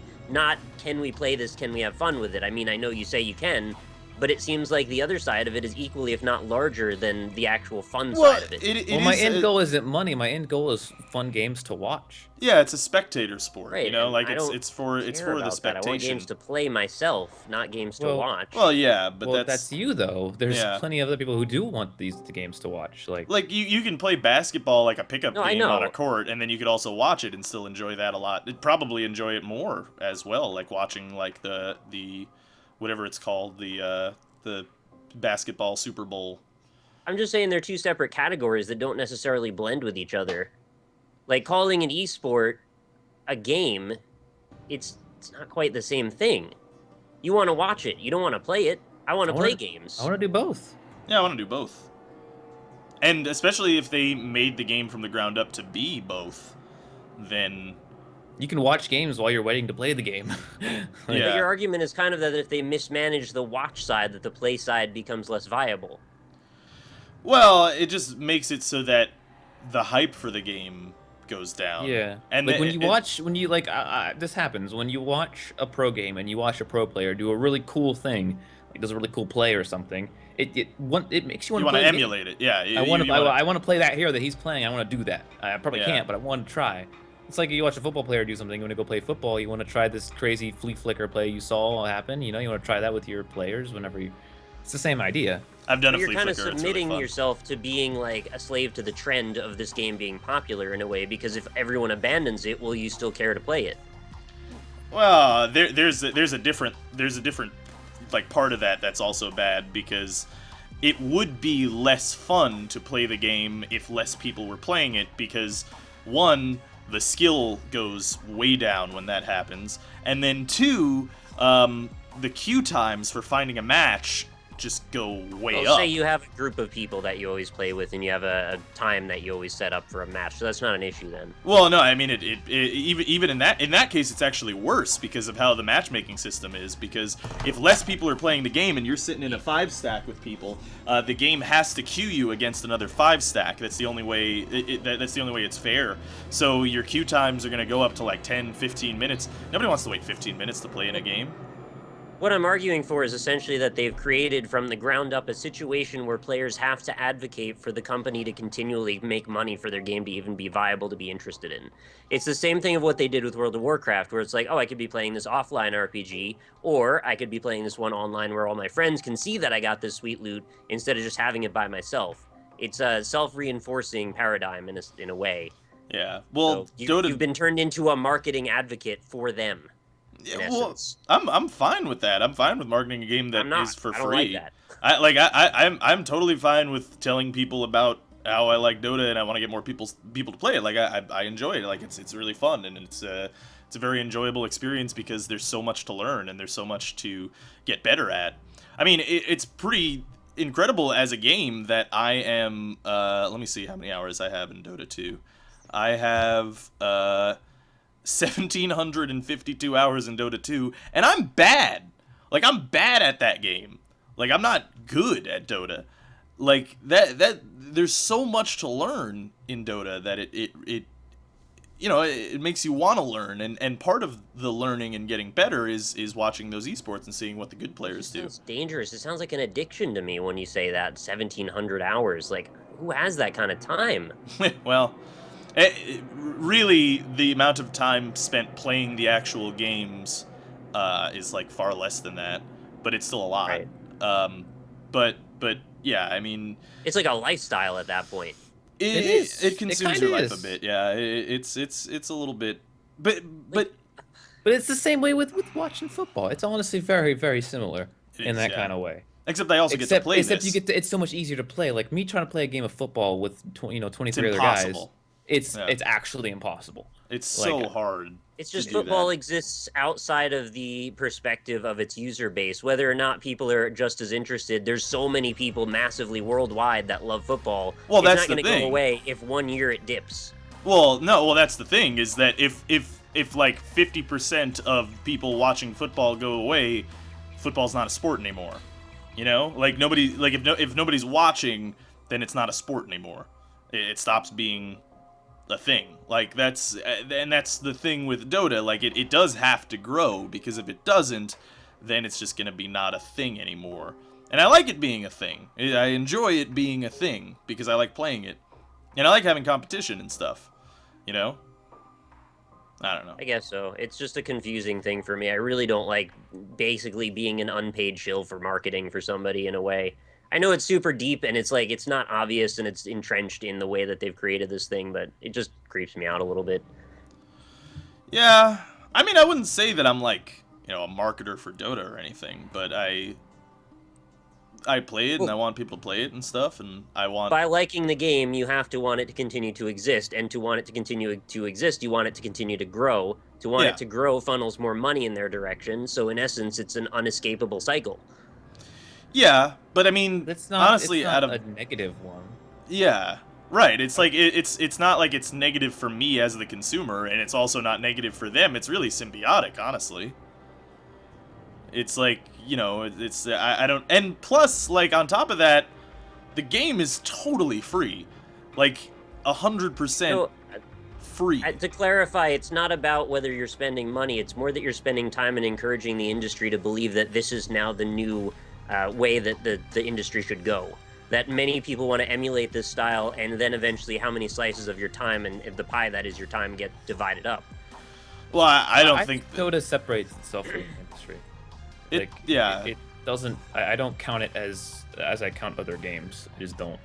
It's become something so different from just a game that I don't. And that's why people emulating are stupid, because you're not gonna be Dota. You're not gonna be League of Legends. That spot is taken. You can't have too many more of these. It's just not. What was Dota before it was Dota? Wasn't it StarCraft?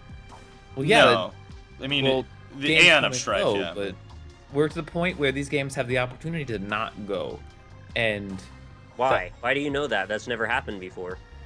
right, but because they're getting so popular and they're not stopping getting popular. Like StarCraft was never as popular as League is right now. Yeah. Or You just said that Dota was getting less popular. now, yes, in the past months, but before then it was still Skyrim, and it still is growing in a player base. It's just the viewers for watching it has gone down, and that was Yeah. because of the international. Yeah. Well, and that's the other thing too, is that, and that's part of the reason that we're saying is because League of Legends has like a much larger, like it dwarfs Dota's player base entirely. Even though Dota's player base is like it's as many people 10 who have million played. unique. Yeah, it's like as many people who played World of Warcraft at its peak are playing right now at any given time, right? So it's still a huge player base. League of Legends dwarfs that, and they get more numbers for watching their tournaments, but the ratio is much smaller. Like the amount of people playing League of Legends versus the amount of people watching the esports of League of Legends is it's a much lower percentage than it is for Dota. Like for Dota, the percentage is massive. Most people who play Dota, well, maybe not most people who play Dota, but a lot of people who play Dota watch competitive Dota as well, because it's interesting to watch. I'm not saying that League of Legends competitive isn't interesting to watch, but I'm just saying that like that one's more of like a game that you can pick up and play with your friends, whereas Dota's more of a this was built from the ground up to be a sport kind of thing, you know? So you said the League of Legends playership right now dwarfs Dota. Yeah, it does. Wow. But I mean, the thing is though with the League of Legends is they don't have the numbers easily accessible. They don't show the numbers, they don't back up the numbers, and they just say them from time to time. So, you know, I don't know how much of that you can take to be serious, but obviously League of Legends is just a bigger game in general. I mean, it's massive in China, absurdly right, huge in China, and well, in Korea too. Yeah, It is literally they had the LCS or whatever in the biggest Korea stadium in Korea, and it was like one of the biggest stadiums in the world, I think. yeah. I mean, seeing that the pictures of that was like insane. It's a massive stadium. I'm just thinking how you compared it to the player base that WoW had or has, Yeah. and then comparing Dota and League of Legends to that number. Like, games can go away if that's the case. If there's other ones that are competing with each other on that level, there was never an MMO that actually got up to whatever 12 million concurrent users that WoW had. Right. If both of these games have more than WoW had, like, yeah, there's clearly multiple competitors then, which means one of them could go away. Well, I think Well, more I people didn't say that one of them or that they definitely won't. I said they have the opportunity to not have that, go away. Like, yeah. I just don't think that's possible, that anything could not go away eventually. There's Well, always going to be changes and yeah. trends. But like, and look at culture. we'll go back to football again. Like, football is just growing every year. The NFL just Yeah. keeps getting bigger and bigger, and it's been around for, 60 years now. Football. That's what I'm saying. That's a different world, though, to look at something that's already existed for 50 or 60 years versus something that's only existed for, what, 5? Well, not really. I mean, well, no, Dota's been around for like over 10 years, like probably Okay, it's still 10 years versus 50. 10 to 15 years. Yeah, but it's like a Longer lot than of the my life things versus 1/4 of my life. or Yeah, 1/3 but of my life. but a lot of the things that are happening in esports right now are strikingly similar to the early days of those sports like baseball and football and stuff. Like betting is starting to happen on esports, which is actually really important because that's what made that's like one of the main determining factors that made football specifically as a spectator sport really popular, is because people could bet, and that's starting to happen too as well. And Take then into consideration, though, those variables have all changed as our culture has changed from the fucking 30s. well, I mean, not really. It People might not still mean the same thing, whether or not that matters, considering now we have a whole different economy. not well, maybe, I don't know, but like, I mean, sports betting is still a fucking huge industry. I just It's see that massive. progression happen, and I go, can you really compare those two things with all of these other variables that we can't account for? I think so. I mean, football wasn't even that popular for a long time. For like 50 years, it wasn't that popular. Baseball always trumped. I mean, America's sport is baseball, right? Who the fuck watches baseball anymore? Like, their numbers are garbage compared to football. Really, only in the past, like, 20 years has football gone over and become really popular. In fact, even in the last 3 or 4 years, it was the only time that like the Super Bowl started trumping everything else in viewership numbers. They had like 110 million viewers like 4 Super Bowls ago, which was the largest of anything ever on television. And that was the first time. That was only like 4 years ago. So football is gaining in popularity and snowballing, but it took 100 years before they would do that, you know? Like, it was a long wild. time. Yeah, it's been a long time for football to get into that groove. I don't know necessarily if one specific game though, like Dota. I don't know if I don't know if Dota is going to be the game that's played like 100 years from now. It'll be know. a category, not a game. It could be that, or it could just be esports in general is just what's played 100 That's years what from I'm now. saying. That's the category. And right, and everything needs to grow. Every esport needs to grow in order for everything to be good. Like, I'm happy for any esport being pop. I mean, fuck, yesterday DreamHack, Counter-Strike Global Offensive, that had like 300,000 viewers. It was crazy. But you do know that all finals. of these things are inextricably linked to things like Twitch existing, and if there's ever an interruption in that, or if we switch to some other method of consumption of this media, it will definitely affect that core player base. You know, I wouldn't say it's as dire as you make it out to be, because the thing is, like, esports started without Twitch. I mean, esports started but years it's and growing years with before. Twitch. Yeah, it is absolutely growing in tandem with Twitch, and Twitch it's a symbiotic relationship between those two, right? Esports and Twitch.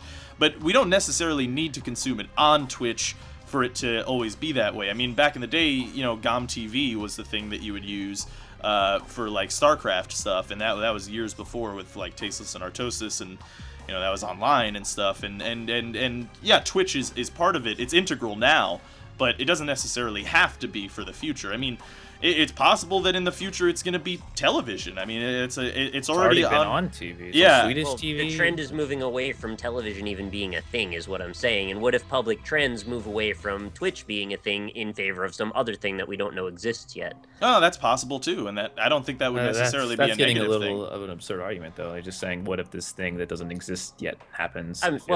The entirety of everything I've been saying has been for the sake of discussion. Right. Yeah. Yeah. I'm not actually this contrarian, nor am I this passionate or attached to any of the arguments I've been putting forward for the last 20 minutes. I just like good conversation. Yeah. So before anybody in the comments gets angry that I've been being a big asshole for the last 20 minutes, it's just so we can talk. Yeah. I don't see anything. We're all still But, friends yeah. here. It's not Yeah. a big deal. But the no, I mean, like it could go in a lot of directions. That's the thing, and the thing is, the really big thing is America needs to attach itself to esports is what needs to happen, because it's like StarCraft was already on Korean TV for years, for a long time, and they had these huge tournaments with these huge stages. The people were actually celebrities. They'd have paparazzi following them around, the fucking guys who played StarCraft Brood War. You know, they'd have girls throwing bras at them. Like, that was already happening. But the thing is, being the most popular thing in Korea isn't enough for the world stage. You know, it needs to be the most popular thing, or one of the most popular things on a big stage, whether that's somewhere in Europe or... I mean, it's already on Swedish either TV. Europe or America. All Yeah. of Europe or America. Because Yeah, exactly.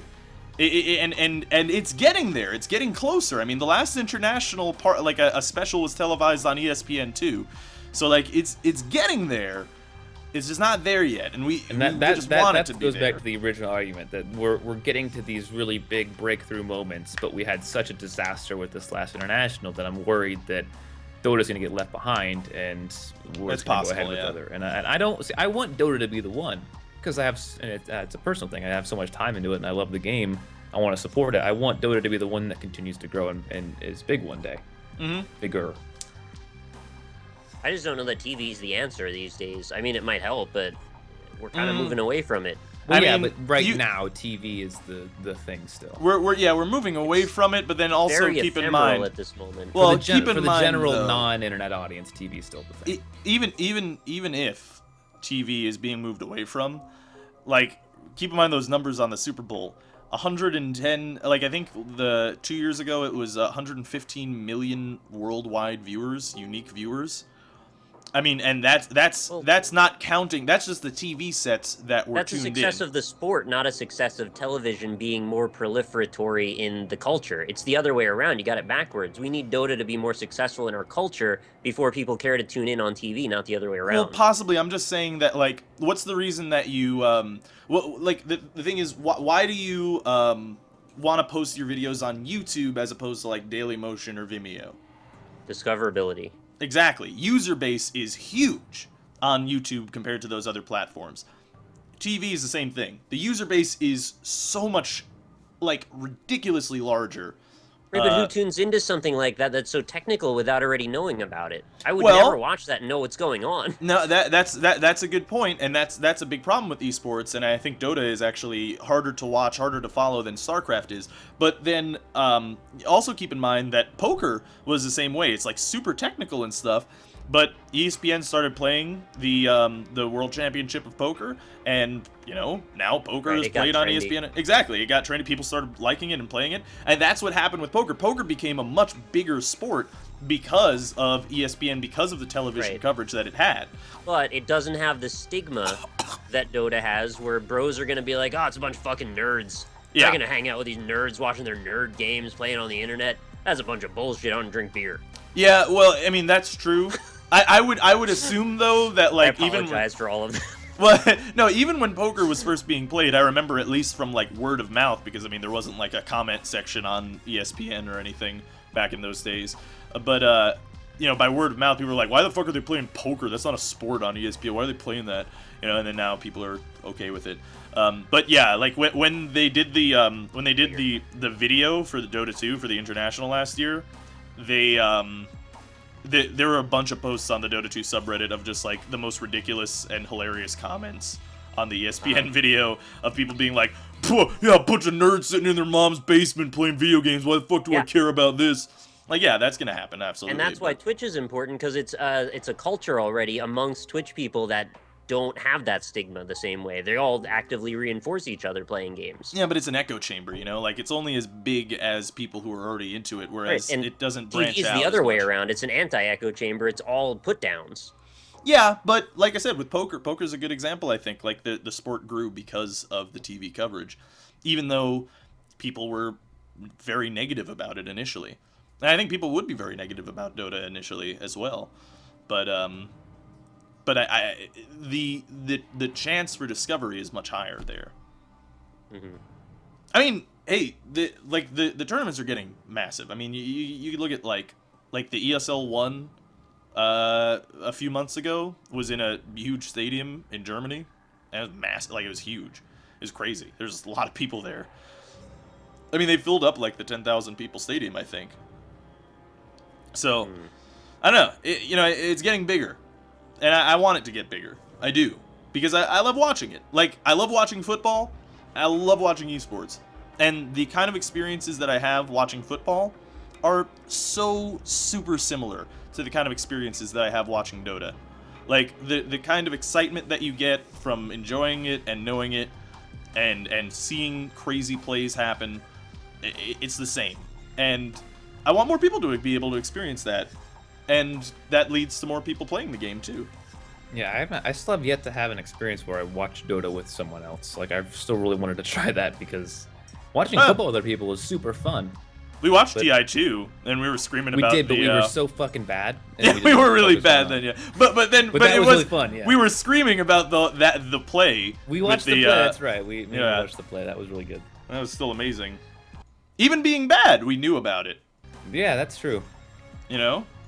And that's the thing, too, with football, too, is, like, yeah, a lot of people don't understand Dota at first, but, like, if you just put a person in front of a televised broadcast of football who has never seen the game before, they're not going to have any fucking clue what's going on. No, that's such a complicated simple. game. Dude runs left, dude runs right, carry ball, drop ball. That's, like, all you need to know. Score goes up. Yeah, score goes up sometimes, but then it's the same thing with Dota. Like, dude runs left, dude runs right, kill a guy, score goes up. Like, it's the same kind of thing. I mean, there's the more deep aspects. Sometimes you gotta eat trees, sometimes you get a flying courier, sometimes you gotta fucking split into 5 parts that go to different parts of the map so you can fucking break their defenses. Like, it's not the same thing, no. Well, I mean, I'm just saying that football is an insanely complicated sport comparatively, compared to even other sports, and it's very popular. Like, it's a very complicated game, and I think Dota is also very complicated, and I think people like the complex nature of sports sometimes. You know? I'm trying to break down the basic elements of what you see when you look at one versus what you see when you look at the other. And yeah, you could say, okay, in football you need to get the ball from one side of the field to the other. In Dota, you try to get your dudes from one side of the field to the other. But how you do that is so much deeper in some ways than in Dota than in football.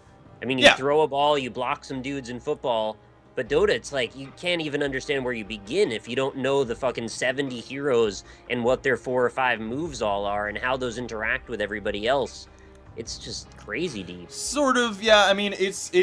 Well, I also, definitely I have agree. no It's crazy idea how deep. many heroes there even are. So whoever's going to correct me, I don't care. There are 105, I think, now. Okay, I just said 70 something, so I'm sure somebody's pissed. Yeah, that's. But yeah, no. I mean, well, if you want to play the game well, yeah, you have to understand what all the heroes do. But honestly, if you're just watching, you can kind of understand, like, from the spells. That's actually one of the things that I really like in Dota, and one of the things that made me go into Dota initially over other MOBAs at the time, was because the spells are so visceral and the sound effects are so explosive that you need to know the rules, though. And the rules for Dota are infinitely complex compared to football. You're bound by physics in the world of reality. I mean, you can throw a ball, you can run left and right, you can jump, you can duck. That's about it. Well, in Dota, it's like you kill the tower and you kill the ancient. That's the whole thing. Like the whole thing is like at the end of the day, Dota boils down to defense of the ancients, which is what it's called, where you're just defending your ancient. That's all it is. Like you have to the whole game, all the other parts don't really matter except for defending the ancient. As long as your ancient stays alive and the enemy's ancient dies, that's how the game is won. And until you're playing it and you're playing a character that's not supposed to last hit, and then you last hit and then everyone gets mad at you. Like, if you don't know those things and you're watching it, you're going to have a very different experience, I think. Well, like, maybe. knowing the anticipation, the suspense, all the build-up comes from being able to see how the chemistry works with these two different factors of, like, here's this group of guys coming into this group of guys, what's going to happen here? And without knowing that, you have no clue what's going to happen there. Well, last year they did the noob cast, which was like really good. Yeah, it's really good for and they're probably going to do this year. And if you guys have never gotten into Dota and you're interested in trying out the international, this is months from now, but if you're interested, they're going to probably do the noob cast again because it was a huge success, where they got analytical players and a noob together to basically do a noob cast where they explain everything that's happening, everything that's happening. What things mean, what spells do. Even when they're picking, in the picking phase, in the captain's mode, they play videos of each of the heroes' spells and stuff, and tell you explicitly what they do, and stuff like that. But you still have to remember all those things. It's not like you can't go into this with no prior knowledge and be like, okay, well, that intuitively makes sense that would happen when that happens. It's all just kind of arbitrary. Well, you don't really need to remember those things, because there are a lot of things that happen where two supports are roaming with a smoke gank, right? And so they're going in. I don't even know what that means, first of all. Yeah. Well, basically, when you're watching it on a cast, you can see that, like, a caster will be like, okay, they're going for the smoke gank, and then you see these two heroes roaming around, going for a player, and then going and inevitably killing him. And you can pretty much understand what happened there. They made, like, a fucking James Bond Spy Who Shagged Me play and fucking murdered a guy. And that's something that you can totally understand when you see it. The finer but details, you would say, why would you do that, though? Well, to kill the player. I mean, how does that fit into the meta situation of how this game is progressing? Like, we don't know that. Maybe they have buyback and they're instantly going to be back and it didn't matter. Well, sometimes that happens, yeah. But that's like super late game stuff. In the early game, it can be exciting to watch a player die. Like that's something that sounds really bad out of context, I realize. But like it can be really exciting to see, a gank go successfully, and see a player get killed. And that's something that you don't even have to understand the sport to really, get behind, right? Like I don't understand unless you know the bigger picture. Well, right? Look, I don't play Counter-Strike Global Offensive competitively. I don't watch it. I don't know any of the specific things, but I was watching some of the finals, and you know what? An impressive kill was an impressive kill. Like, killing a guy, shooting a guy in the head, it's still really cool. And in the same way in Dota, I would imagine, for someone who doesn't know the game, watching someone kill another person is still really interesting. Well, because you're impressed in Counter-Strike by their dexterity, their ability to balance a reticle over some tiny pixel section on the screen, versus the dexterity in Dota, where it's basically you walk around with clicking on the environment and hit 1, 2, 3, 4 a lot. That's not. I wouldn't be impressed by someone doing that. You should have seen. No, I know it works for you, but it doesn't work for me. I don't get that level out of watching someone play Dota. It's just hitting a couple of buttons at the right moment. Hitting a couple of buttons to shoot someone at the right moment is the same thing. You move your mouse and click one button. Yeah. You should only have one button to click when down to the base of it for Counter-Strike. I mean, there's a couple things that are really impressive too when you get really in deep with how clicking the buttons works. Like, for instance, there's an item that makes you immune to taking damage from spells. That's an oversimplification of what it is, but for a layman, like, there's an item that makes it so that if a hero uses a spell on you, you don't get hit by it, right? And there's this spell that is used where it's a huge AoE, where from the center point it's like an epicenter of an earthquake. It goes out, a bunch of heroes get stunned in a huge AoE, and they get hurt.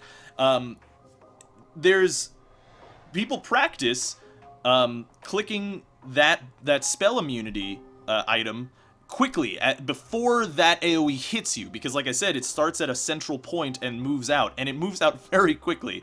And they spend hours practicing just sitting in the lane farming and having this hero Tidehunter blink in and ravage and trying to get the BKB timing down so that he can click it fast enough. The reaction times are fast enough. Like, the reaction times are super important in Dota, and that's something that teams practice as well. How does that make any sense with lag, though? Well, you can only really do that kind of thing on a LAN, unfortunately. Like, isn't that intrinsically broken if basically the whole thing comes down to timing, but timing is variable? Well, if you're playing on your own server, at worst, you'll have like 50, 60 ping, and it's almost... So the fact that could break the game in any direction at any point, isn't that like a huge point of contention for players? It absolutely is. But in tournaments and online tournaments, there's a big issue with that now, because we have people playing on Europe and on North America playing in the same tournament. That's an issue with the way tournaments are set up right now. That's not really an issue with the game. Yeah. It's an issue from fundamentally that the game exists in a position that can make that happen, I would think. Well, it would only... But you can make the same argument for Counter-Strike. Yeah. And I would. Yeah, I mean, that's just the problem with esports in general, yeah. And that's the problem with like I said, that's the problem with the online tournaments. But when you're on a LAN, the reaction time is super important, and ping doesn't really matter as much. It is online too, like. Well, the LAN, yeah, it is still online because Dota hasn't given us the LAN ability yet, which is a big point of contention, I think, in the whole Dota community. But still, you know, you get the general idea. Like, for a person playing the game, like, if you're playing on your own server, which you should be, you know, I get like 30 ping, which is that's 30 milliseconds. Not gonna get you. It's not yeah, gonna get you. That's not like 30 milliseconds is. I don't think humans can even react within 30 milliseconds. So like, it's not even a thing there. On the online tournaments, yes, that's a big problem. That's something that actually has been something that's been a problem most recently, where EG has been having trouble playing on the Luxembourg servers and have lost. They have not won a single game on Luxembourg. But that's the thing, right? Is that North American teams should not be playing European teams online. It's stupid. It shouldn't be happening. Well, you could unfortunately, worry in it's the both qualifiers. directions, though, that the lag correction could also end up causing the person trying to do the damage to get it through when it shouldn't have, or the other way around. Either way, it seems like it would be broken.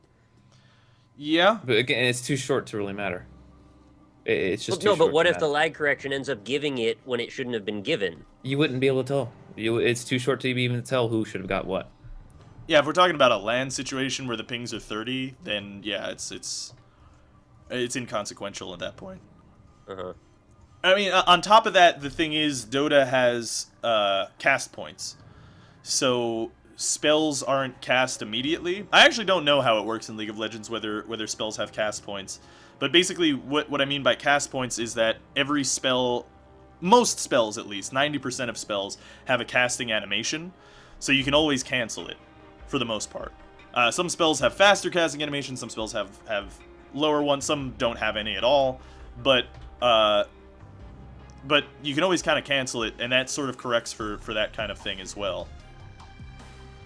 There's a number of factors. I mean, there's turn rate as well. I think you're just making my case for me that this is not a thing that people can casually get into without knowing hours and hours of information about how the engine works. You don't have to know cast points when you're starting out. All these things that if we say anything, we're coming with, again, thousands of hours of experience, so we're gonna know most of the things. There's very few things me and Rob don't know about Dota at this point. Right. The argument was like, dudes trying to get off a BKB in time before Ravage. Like, none of those things are things you would intrinsically know about the game if you just walk up to it. And the fact that interaction even happens wouldn't even make sense to someone who doesn't understand the context of why they happen. So that specific scenario I can actually make an analog for. That's the kind of thing that's really impressive for someone like me and Austin who can see that happening and be like, holy shit, that's an amazing play that he just made. That a casual viewer would not understand being like a really amazing play. And that same thing happens in football. Like in football, you'll have something like a block. like a Blocks block. are like the most obvious thing. Right, yeah, They're a block, or like say that Peyton Manning play where he bootlegs it, when he didn't even tell his team that he was audibling it to a bootleg. They thought it was a run, and he was just doing it, and you could see that happening, and it's like an amazing play that you can understand as an avid football watcher, but the casual guy is not going to understand that, or audibles, or things like that, or blocks. Yeah, a casual viewer will never be like, "Oh, that was an amazing block." They're just not looking at that. Like someone who watches football a lot will look at everything that's going on in the field, at pretty much almost every position that's on the camera. You can pretty much follow it all. Yeah. Once you know what everything's going on, so you'll see the amazing block and the result of the play. You'll be like, "Oh, that was an amazing block." But to someone who's watching it for the first time, for an early time, they just see dudes running at each other, and they don't really see But aren't those moments the moments that matter the most in retention as far as getting people to be interested in this as an esport? Don't you need to know about this stuff to want to care about it? Well, no, football doesn't have that. Like we were saying, most casual watchers are not going to see, like, the really obvious amazing plays are super obvious in Dota as they are in football. Like the play, the one that we were talking about from TI2, where the guy ravages and then Dendy steals Ravage and ravages back and wins the fight, and the whole team is dead. Like, you can understand that as a casual watcher. Like, it turned around, and the fight that looked like it was going to be bad ended up being super good and won them the game. You know? But if you have no idea why, I don't know if it would be as impactful. Well, you can understand why all the enemy team died and they pushed down the racks and the throne. Like that's what happened. They killed the entire enemy team and it was amazing, and right. they won the game. I'm just seeing this from an external perspective, going, was that just a dice roll? Did you just win for no reason this time? Like, I don't get why.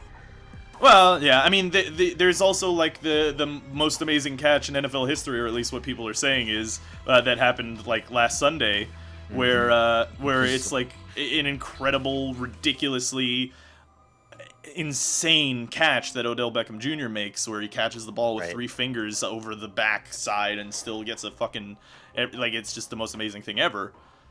You know, that's the same thing. Like, maybe you don't understand exactly why it worked out well, right? Because maybe you don't understand the toe tapping, or whether or not how being called down works, because how being called down works is like you could have the full hand, you can have an elbow, you can have a knee, or you can have 2 feet, right? And if a person doesn't understand that, then they would see that maybe that's an incomplete pass, or maybe that's not an incomplete pass, or, you know, and stuff like that. The spectacle, though, is what people would be excited by there. They'd go, holy shit, that guy shouldn't have caught that, but he did.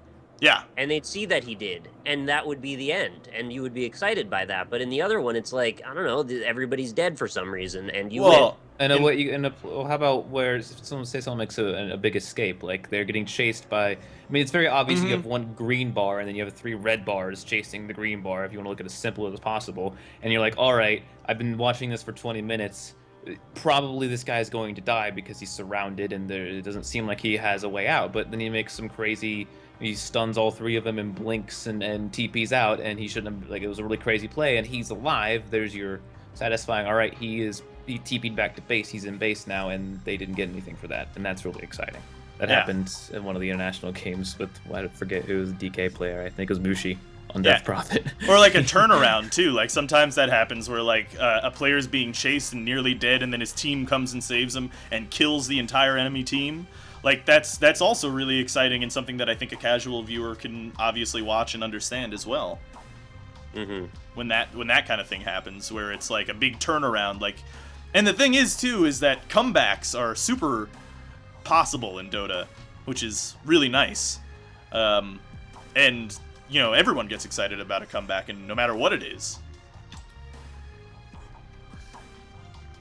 I'm trying to think of what I could say in response to Austin's argument with the chasing thing. My only thing there, and I would pretty much agree that would be intrinsically exciting. The only thing I would say is, well, what if it's a hero where, like, that was just a bad matchup on the other team, and they don't realize that the hero that they're chasing, like, can just do that at any point. So that was just really dumb. But it looks fancy. Yeah, I mean, if it looks fancy, then a casual viewer can understand it, you know? Like, if it looks, I mean, there's a hero that you make that makes, like a hero that is really fun to watch, even if you don't understand what he does, is Puck. Because he's the kind of hero that you'll see in a game if a Puck player is really good, like a Fata or something, or a Dendi. He'll be making these plays where he's just moving around everywhere in this team fight over and over again, just jumping everywhere and killing people and doing all this ridiculous shit.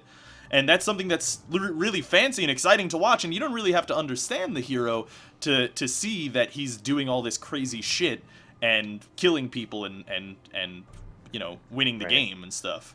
Well, I was just imagining that last situation where the casual watcher was going, "Oh, that was exciting," and then everybody around him that knows the game was like, "No, that was really dumb. You shouldn't be excited right now." Yeah. Right? And then they get shamed for being excited for a second, which I've had those sort of experiences in football before. Yeah, sometimes stuff like that may happen, I'm sure. Yeah, I wouldn't doubt that. Would be a possibility. But I don't think that's, like, the fault of the game. That's just the fault of, like, sports in general, I think. Well, it's the fault of the player for not knowing more, which is where it becomes punitive. Yeah. I don't think anybody's really... Or the viewer for not knowing more. Gonna flame a spectator for not understanding what happened. Although, Twitch chat... You can't blame... You can't talk to Twitch chat. Just forget Twitch chat exists. Yeah. Twitch chat just doesn't count. Any kind of conversation trying to make valid arguments, you cannot use Twitch chat as a valid argument. I saw Twitch chat, and now this is something for, like, people who actually play Dota. I saw in Twitch chat people yelling, just screaming at each other about whether E-Blade was a good item for Templar Assassin. And it's like, yeah, it's like, this is, like I said, this is like an in-depth kind of thing where E-Blade would do virtually nothing for a Templar Assassin, and people arguing about the mechanics of whether or not it would be good in a situation. It's like, you know, Twitch chat is its own thing where they're gonna flame for the sake of flaming because Twitch chat's wrong a lot too. They're so wrong a lot of the time. They're wrong and they're very loud about it too. They're super loud. Like, sometimes I'll be seeing them flaming casters like, "No, you got that wrong." It's like, he actually didn't get that wrong. You obviously didn't read the patch notes because you're not understanding what's happening here. And you're getting mad. With Isaac all the time too. Like, yeah. My latest conundrum has been every time Mom's Knife shows up and people say you have to take that 2-heart penalty, use Mom's Knife, or this run is dead. And I go, well, but I'm not good at using Mom's Knife, so that's actually a problem. Also, having those 2 hearts could actually make my run better. So context is kind of important in this situation. And then people just get angry because you didn't do the thing that they wanted you to do. Yeah. You just gotta so be the it doesn't matter if you win. You won in the wrong way now, so it doesn't count. Nick, there is a reason that the saying or the term is armchair quarterback. You know, that happens in every sport. Where people are like, "Oh, if I was sitting on that, if I was snapping that ball and tossing it, I could have tossed it better than Peyton Manning did. That was a stupid play." It's like, no, I had football over those mountains. Yeah, yeah. So, you know, it's an armchair quarterback because, you know, it's a thing. You know, that's every sport. Everybody can see something. Rob, I could cover better than Cortez Allen though. Yeah, I think I think I can block better than all of Chicago's offensive line as well. I think an empty water bottle could block better than all of Chicago's. Oh, shots fired. Yeah. Why don't people have empathy, though? Why can't they tell, like, the context of the person playing, and don't they, like, get who they're looking at and talking to when they say those things? Yeah. Like, shouldn't that come into play? Like, I get that you have a propensity for a certain thing, so I encourage that thing. Dang, never mind. I was gonna make a joke, but I feel like it's too far gone now from what you said to where it'd be funny. Oh, well. I don't know. I think just people. I was gonna say if I fired douchebags. Shots at the Chicago line, they'd probably all miss and get through. Still worth it. I'm sorry, Chaos. I'm sorry. Yeah. Oh, the poor Chicago Bears. Go Bears. The Bears. Bears. Why did they fire Lovie Smith? They're fucking stupid. It's too lovey. He was too lovey. Who's he play? Is the he big teddy bear? He's with the Buccaneers. The Buccaneers, right? Yeah. The Nears. Poor Lovie Smith. The Nears. Well, hey, guys, we're at 2 hours now. 2 hours? Yeah. So we did it. We won magic. This is gonna render all night now.